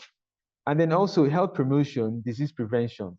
Oh, fantastic work the media does. So the goal is to enhance a state of well-being to guard healthy and population at risk. So this is the key thing what I love Merck Foundation for, and then their attention to the media, the Merck Media Awards, all of this pushing the role of the media. This is fantastic, and I'm very, very much happy with Merck Foundation for this. So having said all of this, I think I've come to the end of my presentation, and thank you very much for listening. So I also want to appreciate the media experts, the journalists here who are paying attention. I trust you also help in disseminating this message to a wider audience. Thank you, Merck Foundation. Thank you all for following. Yes, thank you so much, everyone. And with this, I say, I put an end to my presentation. Thank you very much, Dr. Dyke. Yes, please. Now it's time to hear from our media experts. Let's welcome Mr. Achike, National Secretary of the Nigeria Union of Journalists. Yeah, that's good. Thank you very much. Like you have said, speaking on the role of the media, reaching out to communities and of a grassroots level and raising awareness on health and social issues. It's been an interesting discussion so far, and I think I enjoyed myself. The educative nature of the intervention from the doctors have been quite good. And I believe that even my journalist friends are also watching that are on this platform, because it is what they learn that from discussions such as this that they're expected to write on. So they are being informed in the process. But before I even start with this, let me just say that I'm quite happy with what the Merck Foundation has been doing. I have not exactly interacted directly with them, but I know that my organization did one or two things with them last year. And perhaps before them, before I came on board at the NUJ. So it's kudos to them. For their spirit of, philanthropy, and the resources they have to spend to try to save lives and make lives easier for people. And again, to the first ladies, it's also good that they are collaborating with first ladies across the continent. And I think these are the people that they actually need to talk to. And I'm glad that they're also engaging. But before I move, I go on, the picture, I think the first video that was played, I think I keep on going back to that. Very, very unfortunate. I think there is a psychiatrist, I think the second doctor that spoke from Ghana is a psychiatrist too. So perhaps we'll be able to find out exactly what led to that, because I want to believe that the horrific attack on his wife was perhaps a secondary issue. The primary issue that led to that must be some psychiatric issues, because it's a terrible thing to do to a fellow human being, no matter the circumstance. And I hope that the authorities, did something about that. That's the only way they can bring justice to the woman. Such things must be discouraged at every level. Then, obviously, I have seen the order in the presentation.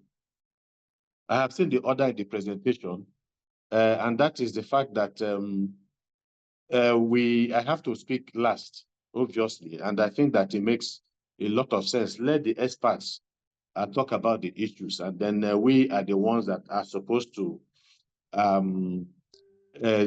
talk about what the experts have said. We have been informed, we have been educated. Now we also have to go out there, in the public space to talk about it and then to tell people, because it is like when you light a lamp and then you put it, in the bush, it's of no use. So you have to shine that light. And I think one of the presenters have talked about it. The need to shine the light, and that at this level is our responsibility. So talking about the media, again, I want to shorten this because I know it's been a long discussion. Talking about that, the media obviously there are various means of communication, and of course that's what the media refers to. And in fact, there's one word that we use when we talk about mass media, because of the ability of the media to reach out to vast numbers of people at the same time. In our traditional times, we used to have such things where you have the village drummer beating the drum, and everybody in the night, they know that there is an issue, is passing a message. It's a form of mass media. So, but we need to also, in the modern times now, you have different types of media. Of course, you talk about the traditional media. which started before the rise of the internet, which included print media, newspapers, magazines, books, and brochures, and all that. Then, of course, the second one is the main one, the digital media. This includes media that uses digital technology, primarily the internet. And so, of course, on the internet, now we are talking about all manners of websites, blogs, online news platforms, social media, and all that. Facebook, Netflix, almost everybody is on the internet. It's important that we talk about this because they all have different uses, especially with what we are trying to do. Some of the issues that Merck has been involved in, the issues of infertility that has been talked about, supporting child girl, the girl child in education, child marriages, the FGM, the GBVs. Go on again. And then we also have outdoor media, advertising, and all that. So now when we look at the role of the media is a very, very essential in whatever we do in society. And in Nigeria, the importance of the media has been given credence to by the fact that it is the only body, outside of the other arms of government that is giving constitutional provision, because it is critical to the survival of a democracy. In fact, people have often said that, if you want to understand the barometer, of the politics in a country, you must also understand how well the media is thriving in that country, and so that's the importance of media. Now, but there's one thing that the media does, and that is what makes the media very, very important today. Everything that we're doing, even right now, is the media that is projecting it. We have journalists on this platform. We have doctors on this platform, and perhaps members of the civil society on the platform from different parts of the country, discussing some of the issues that are on the table, at this particular point in time. So what it means is that the media has reach. But beyond that, media and agenda setting, again, continue. Now, there is an issue with, one of the things that the media does is that the media sets an agenda. And that is very critical to what we are doing today. The media sets agenda, even for the politicians. And how does the media set agenda? And when an agenda is set, it gives direction to what a government does, to what members of civil society do, and so many other things. So, the media sets an agenda by talking and concentrating on specific issues or particular issues at every point in time. When they do that, over time, it remains, whatever the media is discussing remains ingrained in the minds of the people. And so the politicians and policymakers, it's important because at that time, politicians and policymakers now have an idea about the issues that matter in the society. And so when you are talking about, for instance, look at the issue of Ebola. Ebola was given credence to by the media. So any disease, any health issue in a country, whether it's a pandemic, epidemic, or whatever it is the role of the media, or it is the media that informs the public about the dangers of these diseases. And on the basis of the constant, concentration on the issue, it gives the politicians that impetus for them to realize that these are the things that are important to the society. These are the things that we need to weigh in on. And that is the importance of the media. Now, we have seen the importance of the internet at this particular point in time. For a very long time, the traditional media dominated the space. You're talking about, like I said, the television, the newspapers, and all that. But society is constantly in evolution, because society is constantly moving. And so we're in the age of internet, where it appears that, again, not that it appears, where social media, the internet has taken the world by storm. And so you have all manners of things going on the internet. You have people who are even qualified, and people who are unqualified when it comes to the use of the internet. And you also have influencers also who find themselves in a position to influence what people think and what governments think. So there is this constant, movement towards a particular direction between the traditional media and the social media. But once in a while, there is a clash because those that are on social media do not have the requisite training and ability, for instance, to sift through what is going on with the society in the society and to be able to write accurately, on what is going on because they do not have that reputation, that training that the usual traditional or the journalist has. A journalist is not just a journalist. A journalist has a peculiar kind of training.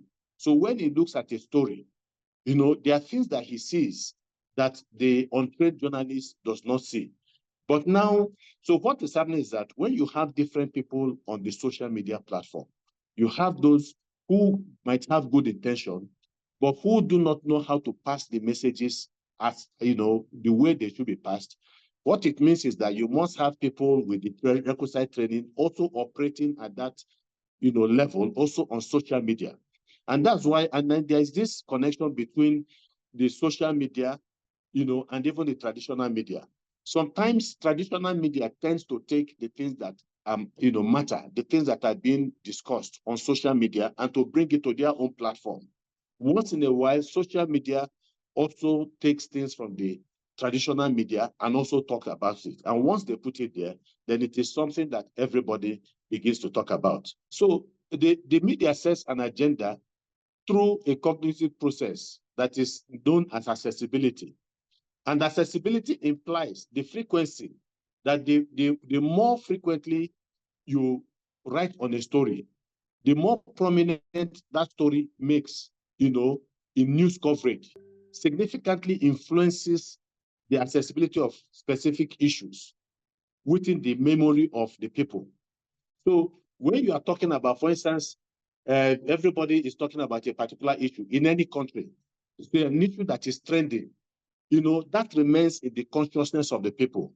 And so it is important, for instance, when the Russia-Ukraine war started, when Ebola started, COVID and all that, you can see that it was constantly, these things were constantly in the minds of the people. And why were they in the minds of the people? Because the media understood their responsibility, especially when it comes to health-related issues. They understood that they needed to inform the public because the public was in danger of the negative effects of this pandemic or epidemic that is happening. And they did a wonderful job, especially for instance, with regards to COVID, with regards to Ebola. The reaction of governments across the world, was as a result of the wonderful work that the media was able to do.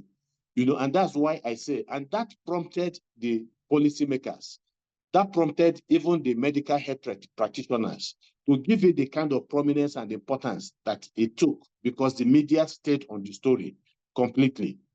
Now there are people, because of the nature of the presence of the media, because of their ubiquitous nature, they seem to be everywhere, depending on the particular issues. So there are some people, communication experts and researchers, that have come to the conclusion that the media may not tell people what to think, but that do tell the people, what to think about. And again, there's a way you look at it. They do not tell the people what to think, but they tell the people what to think about. That gives you an idea of the enormous powers that the media has. It can shape people's minds. It can shape the minds of government. And so when you now have a media, for instance, on some of the issues that we are talking about, supporting girl child education, the issue of women empowerment, child marriage, FGM, GBV, we know that, in fairness to the media too, that over the years, a lot of attention have been brought on some of these issues. You're talking about, gender-based violence. Everybody's talking about gender-based violence today. It is because of the media. Many countries in the world today have now come up, or members of many countries, especially the parliaments in the, many countries, democratic countries, have come up with laws, specific laws, to curb the issue of gender-based violence. They have come up with law, for instance, to ban female genital mutilation in many parts of their communities and all that. This has been as a result of the influence of the media. So the evidence, like I said, is evidence abounds about the enormous influence, that the media, whether traditional or social, influence they have on the political policymakers and politicians and all that. And it is very good because that means that you can actually move them, even when they give you the impression that that they are the ones that are in control, but you can influence them, and put them in a position that they have no choice than to come out or to enact certain laws to ban certain unhealthy activities as regards, some things that are going on in the society, such as some of the issues we have talked about, GBV, FGM and the rest.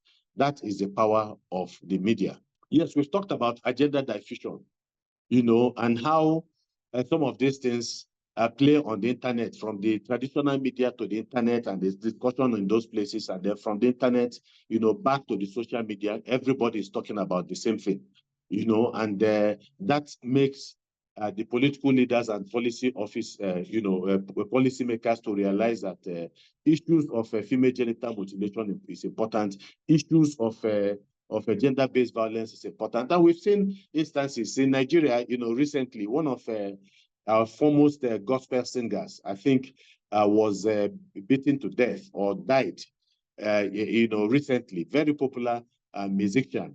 And obviously, when the investigation started, it was discovered that she had been a victim of constant wife battering by the husband. And it became a serious issue because the media concentrated so much on it that the National Assembly was forced to, have a special sitting, for that particular issue. The husband has just been sentenced to death by a court in Nigeria a few days ago. So that also tells you about the power of the media. So in as much as we know that sometimes even the politicians themselves and policymakers and legislators, deliberately seek out what we call the trending things. For instance, if you look at, if you go to Twitter or X, you will see, those things that people are hooking onto. You may be pending or trending, and then people want to go there. They want to see what is happening, and then sometimes even governmental decisions are made even on the basis of what is happening in that space. So some of the successes that women have had in the past, if you don't forget where women are coming from, a lot still needs to be done, but a lot has been done. So we must also commend ourselves generally, that the girl child and the woman today is in a much better place because of the consistent highlighting of the injustices that are being faced by women and the marginalization that are being faced by women in our society today.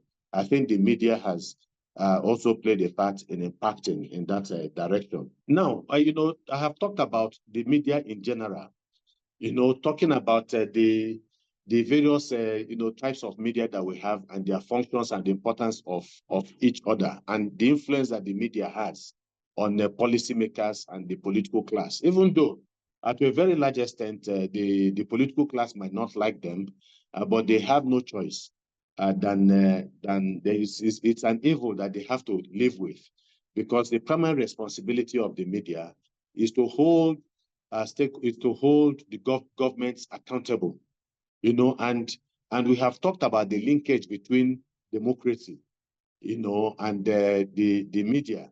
If you have a functioning media that is relatively free, it has been discovered that in such a country, you realize that their democracy is relatively free.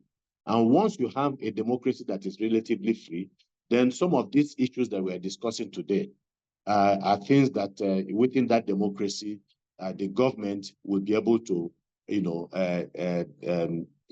talk about and they do something about. Now, part of the importance of, with some of my doctor colleagues have talked about the importance of the media, raising awareness and educating the public. So that's the platform. And then again, but media, when they are talking about health, it's important that I make this point. The average media journalist might not be a doctor. He might not be a medical practitioner, but he has certain tools, that has been impacted in him, which it allows him to work in virtually almost every area of endeavor. You have to be a doctor, for instance, a medical practitioner. But he has a duty to be informed and to ensure that that he's informed about what is going on, even in the healthcare sector. And that's why you have those that are on this platform today that are also listening, and I'm hoping that they're also taking note about what all of the issues we've talked about involve, so that they can go there and also inform the public.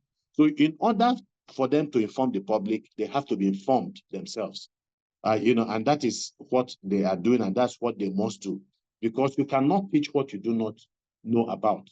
And in order to know, you have to learn. And the way you now learn, you now use a bigger platform to be able to reach so many people at the same time. Good. So the media also promotes health literacy. It empowers individuals to understand health information. I just talked about that, and make informed decisions about their well-being. Because we see this, there are all manners of programs that we see, in the media space.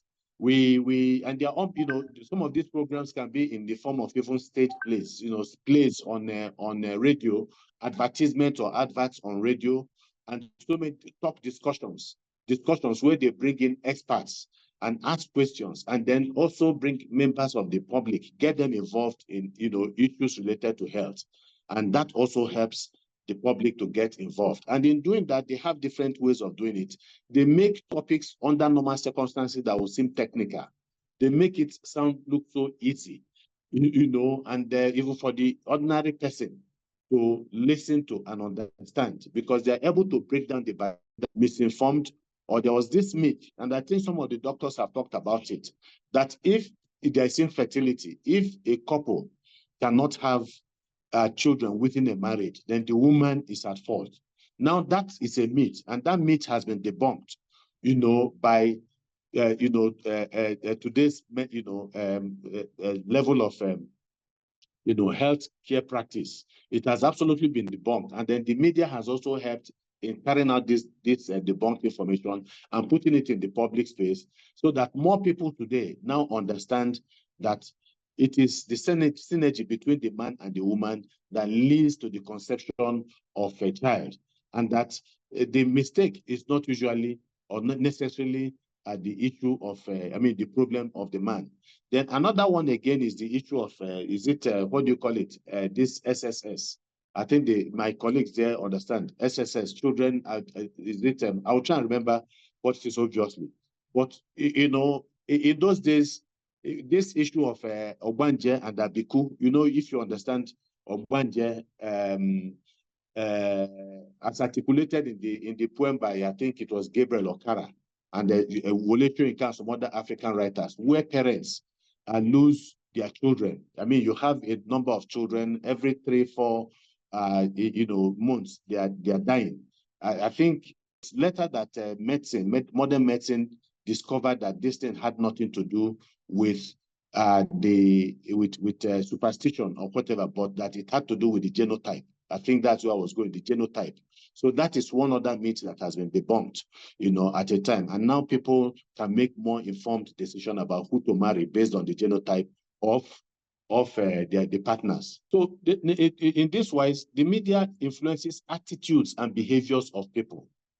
And, so through consistent messaging and framing, the media can influence public opinion and attitude towards various social issues.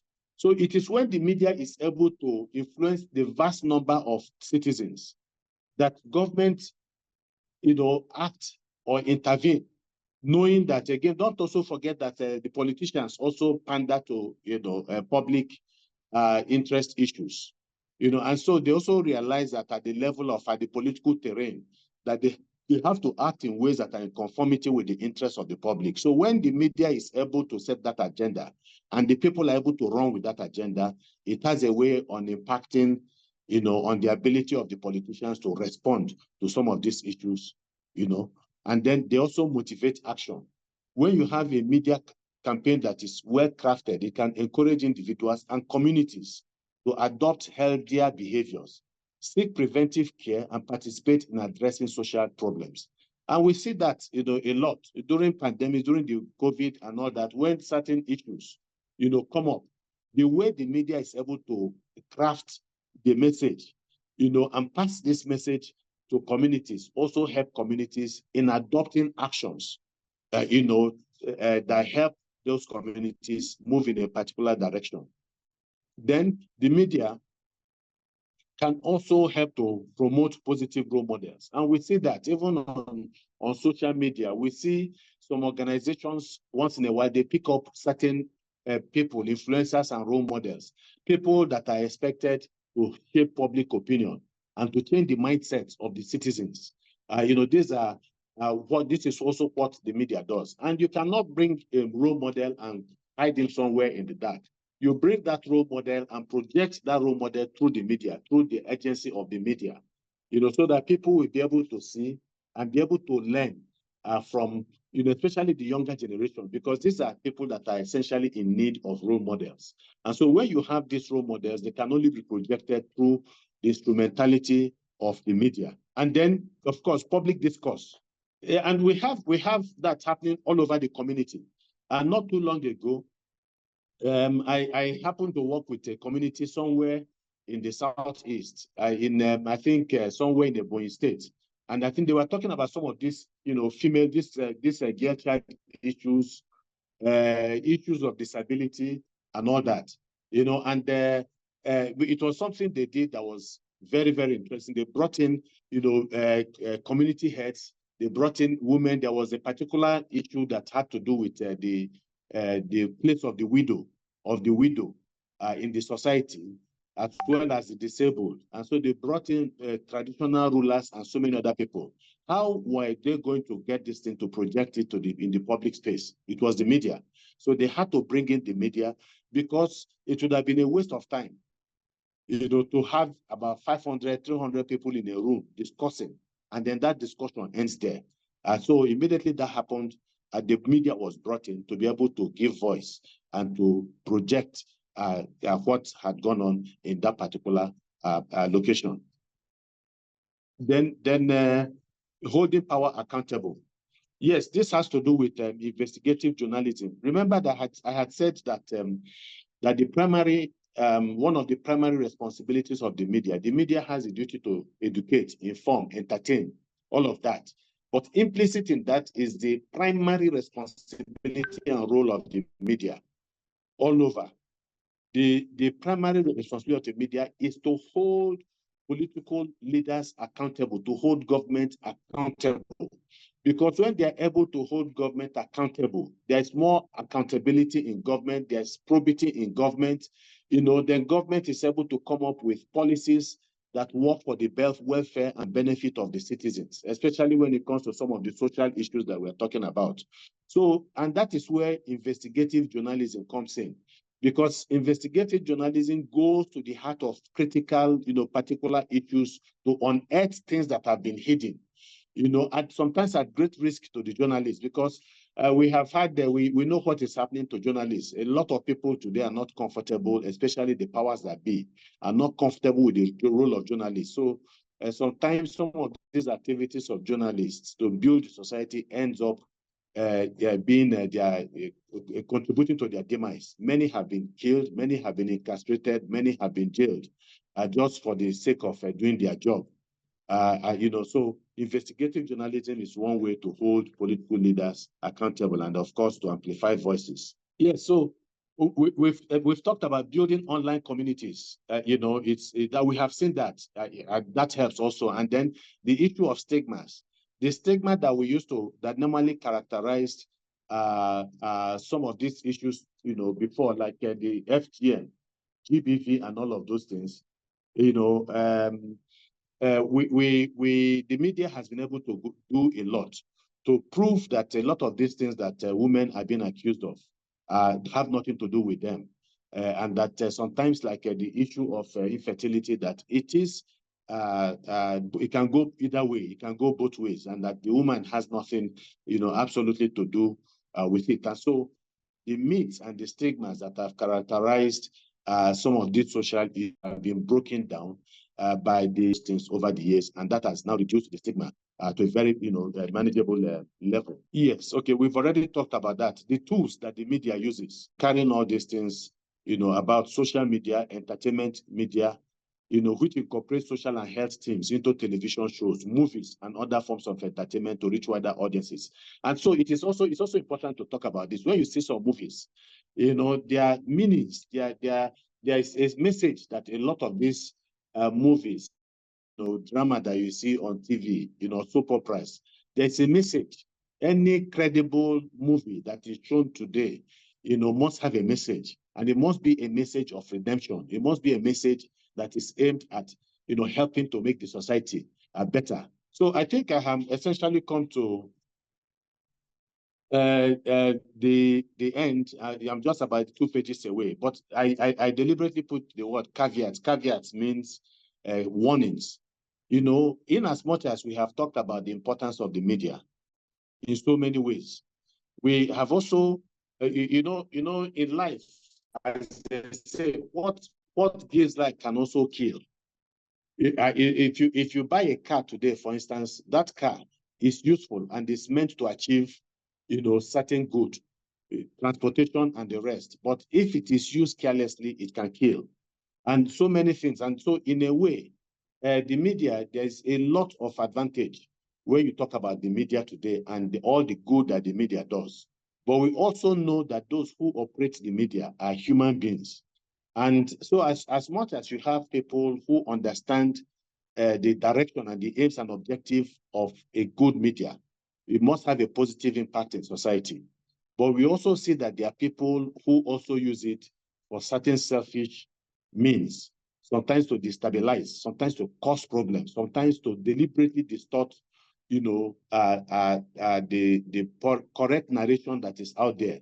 And that's why the journalists also have a task, that even if people, the wrong kind of people, go on the internet and social media to post nonsense and cause disinformation, the media organizations, even including members of the traditional media organizations, and those journalists, practiced and experienced journalists who are also social media savvy, must go on that space, on those spaces, because there's a war, there's a battle that has to be fought on those social media spaces to also give the right narrative, and to change the misinformation and disinformation that is going on there, and to give the right information to the people. So therefore, responsible and ethical media practices are crucial for effectively addressing social and health issues. That's why you talk about the ethics of the profession.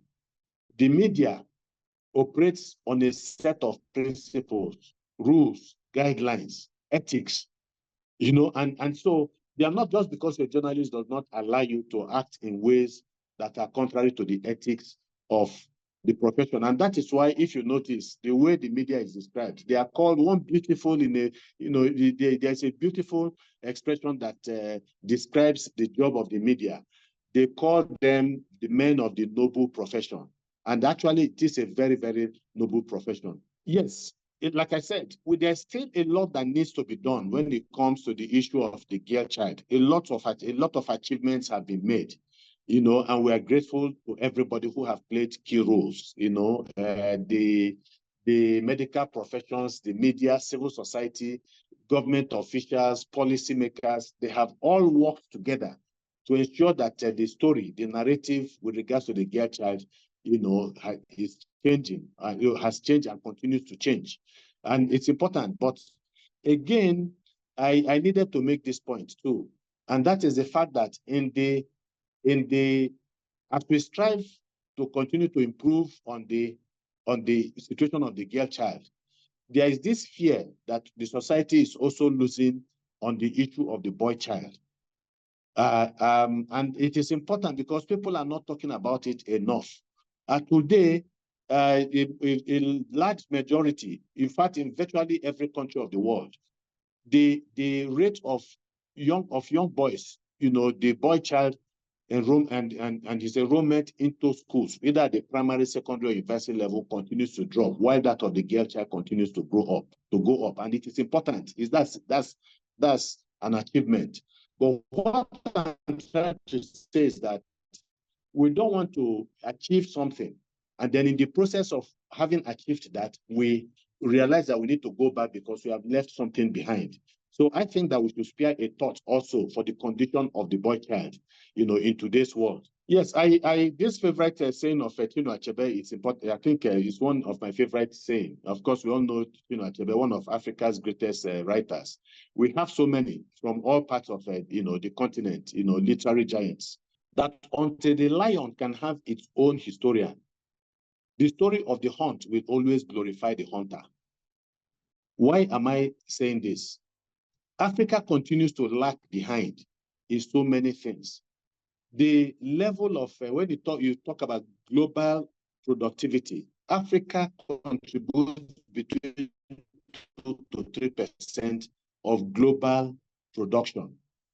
And so if Africa does not, up the game, if Africa does not come into its own with the vast array of resources that we have, we will continue to be left behind. So you find out today that, for instance, at the level of, global healthcare, Africa and African physicians and doctors and all that have to continually rely on the narrative that comes from the West, about how, to take care of our, maybe our health conditions and the kind of drugs that we need to take and so on. I think that there should be more synergy between Africans, African medical practitioners and, other people, across the globe, and so that we can make the kind of impact that we are supposed to make. So I want to thank seriously the Merck Foundation for this very wonderful program. Thank you, Mr. Achike. Thank you. Let me now invite our final speaker for today, Mr. Alhaji Manika Kamara, National Secretary General of the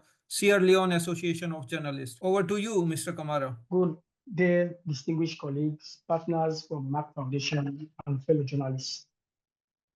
It's a great pleasure to join you today on behalf of the Sierra Leone Association of Journalists, SLAJ. For us in Sierra Leone, health is not just a medical issue. It's deeply a social, political, economic, and human rights issue. From maternal mortality, pregnancy, from malaria to mental health, the challenges are many and often deeply rooted.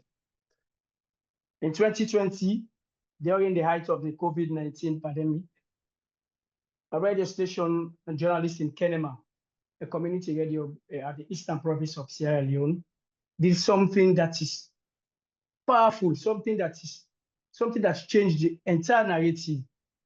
The journalists during the pandemic, most people were receiving fake information through social media. So the journalist, what he did was to interview a survivor.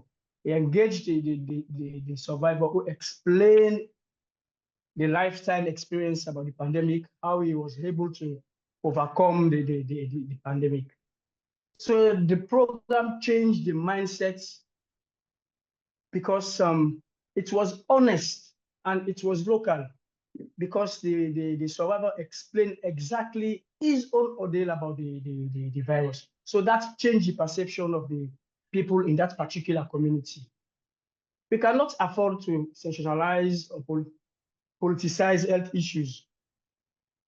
Honesty means using verified facts. As journalists, we should rely on the facts that we've checked, double-checked, to make sure that they are correct and they are factual. Okay, the second aspect of my presentation is creativity.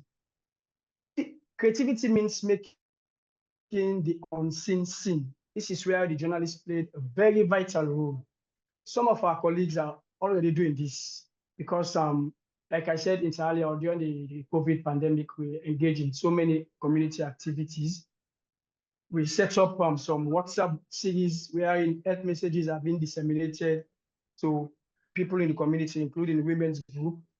We have TikTok channels wherein we communicate information to members of the public using one of our widely spoken language, which is the Creole.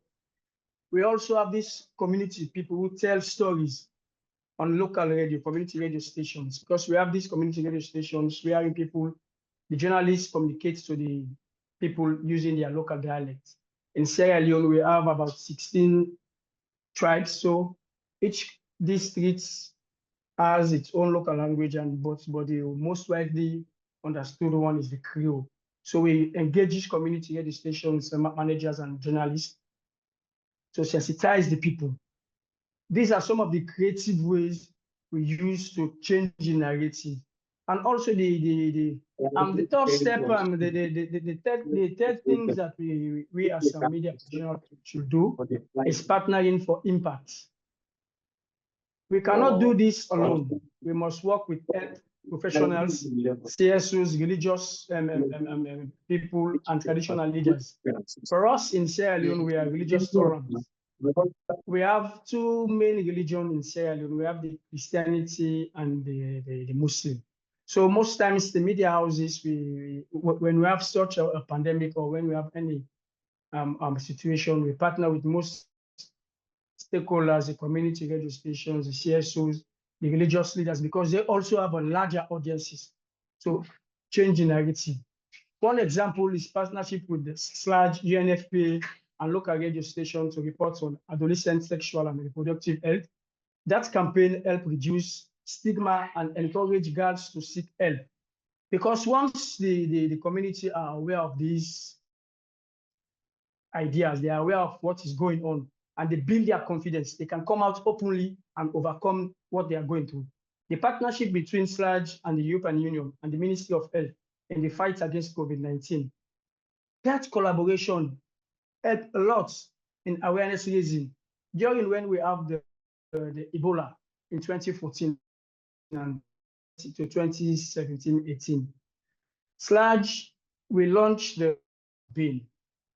That Yellow Ribbon campaign changed the entire narrative of the information going out.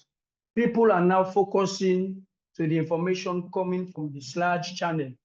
We established a radio series wherein we invited experts from the Ministry of Health, WHO, UNFPA, and other sectors. We do invite them to come and explain about the pandemic. They explain the do's and the don'ts, how people should go about all those things. So these are also things that we as journalists should be doing. So we must deepen such collaboration to ensure that we do not only inform, but also empower and inspire changes in society. Once we give out the accurate information to members of the public, there will be definitely change towards the fight against misinformation. Currently, as I speak, we have an outbreak in Sierra Leone, the Mpox, that is affecting Sierra Leoneans cut across. Every day, the infection rate increases on a daily basis. At least we have at least 40 per day, which is a concern. So the media is also playing its role in sensitizing members of the public. We have few journalists that have also contacted the disease. They are also using their experience to explain to other journalists in our WhatsApp forum their experiences, what they are going through, how to prevent, and the measures they should take as a start before going to the hospital. The media roles in accountability. When health facilities run out of essential drugs, when pregnant women are turned away, when corruption diverts medical supplies, we must report it. But we must do so responsibly, ensuring that our stories are balanced and based on facts. This is how we earn public trust, and that is how we hold the system accountable. Because as media practitioners, we should be seen giving out the accurate information to members of the public, particularly on health-related issues. Once we give out the accurate information, we invite the experts to come and explain exactly about such situation. Members of the public will increase their trust on the media. They will shy away from listening to misinformation and disinformation. For us in Sierra Leone, we introduced the I-Verified platform in 2023, a platform that we use to counter dis and misinformation. That platform has helped a lot. Now we have the Mpox outbreak. People are visiting that platform to get accurate information. We also have some media houses that have short SMS messages using the mobile communities. For example, we have the Aoko newspaper that is using a short SMS messages sending out to members of the public on a daily basis, giving updates on the Mpox, how many cases, how many new cases, how many patients have discharged, how many are in the holding centers, how many are responding to treatment, and the numbers of total death. That is our role as media, to give out vital information. In conclusion, the media is not just a mirror. It must be a megaphone, an educator, and a watchdog, and a bridge. We also bridge the gap between the government and the people. We bridge the gap between government and development. We explain development to the people, and also we hold government account where necessary. We don't all the time criticize, but we also provide solution as media experts. If we collaborate effectively with the health experts, we can get a very good information channel. Information will be timely and accurate, because most times, most people will turn to social media or WhatsApp messages if they don't get accurate and timely information from the traditional media. My brother from Nigeria, while he was explaining, he explained about the different types of media. And for us in Sierra Leone, people are more focused on WhatsApp, TikTok, and Facebook to get their information. And most of the media houses now, they are also having channels on WhatsApp, they have Facebook pages, and they have TikTok pages, so that they can capture the listeners and the viewers. In the remote communities, they most times listen to the radio stations. We have what is known as the Independent Radio Network, IRN, which comprises about 60 radio stations across the country, which we are using to disseminate vital information in a timely and accurate manner. At large, we are proud to partner with Merck Foundation to build a new generation of health reporters who can tell these stories with clarity, compassion, and courage. We already have a health reporters network in Sierra Leone that is working assiduously, closely with the Ministry of Health and other health partners in combating misinformation relating to health issues. We are working on how best we can partner with them officially to make them an affiliate body of SLAG, because as it is, they just sent in the application for us to look at the application to partner with them to give them full accreditation affiliate bodies to SLAG. So this is a welcome news from Merck Foundation, partner with SLAG in working in developing a health reporters network that will work in the interest. In conclusion, I will call on all journalists to make sure that they take great opportunity of this training and make use of it. And whatever have been explained by the previous reporter, I will encourage the organizer to please share the soft copies to us so that we can share with our local journalists there and across the globe, so that they can have these people to aid their understanding. I'm sorry, because now as I speak, I'm at the National Broadcaster Corporation, where journalists are demonstrating on welfare issue. So I was in and out. That's why I took my time throughout this presentation. Thank you very much, and we hope to partner with Merck Foundation moving forward. Thank you, Mr. Kamara. You made some really valid points. Thank you very much. Now, we extend our heartfelt thanks to all our esteemed speakers, partners, and participants. Hope you will continue to be the voice of the voiceless. Have a great day. Thank you, everyone.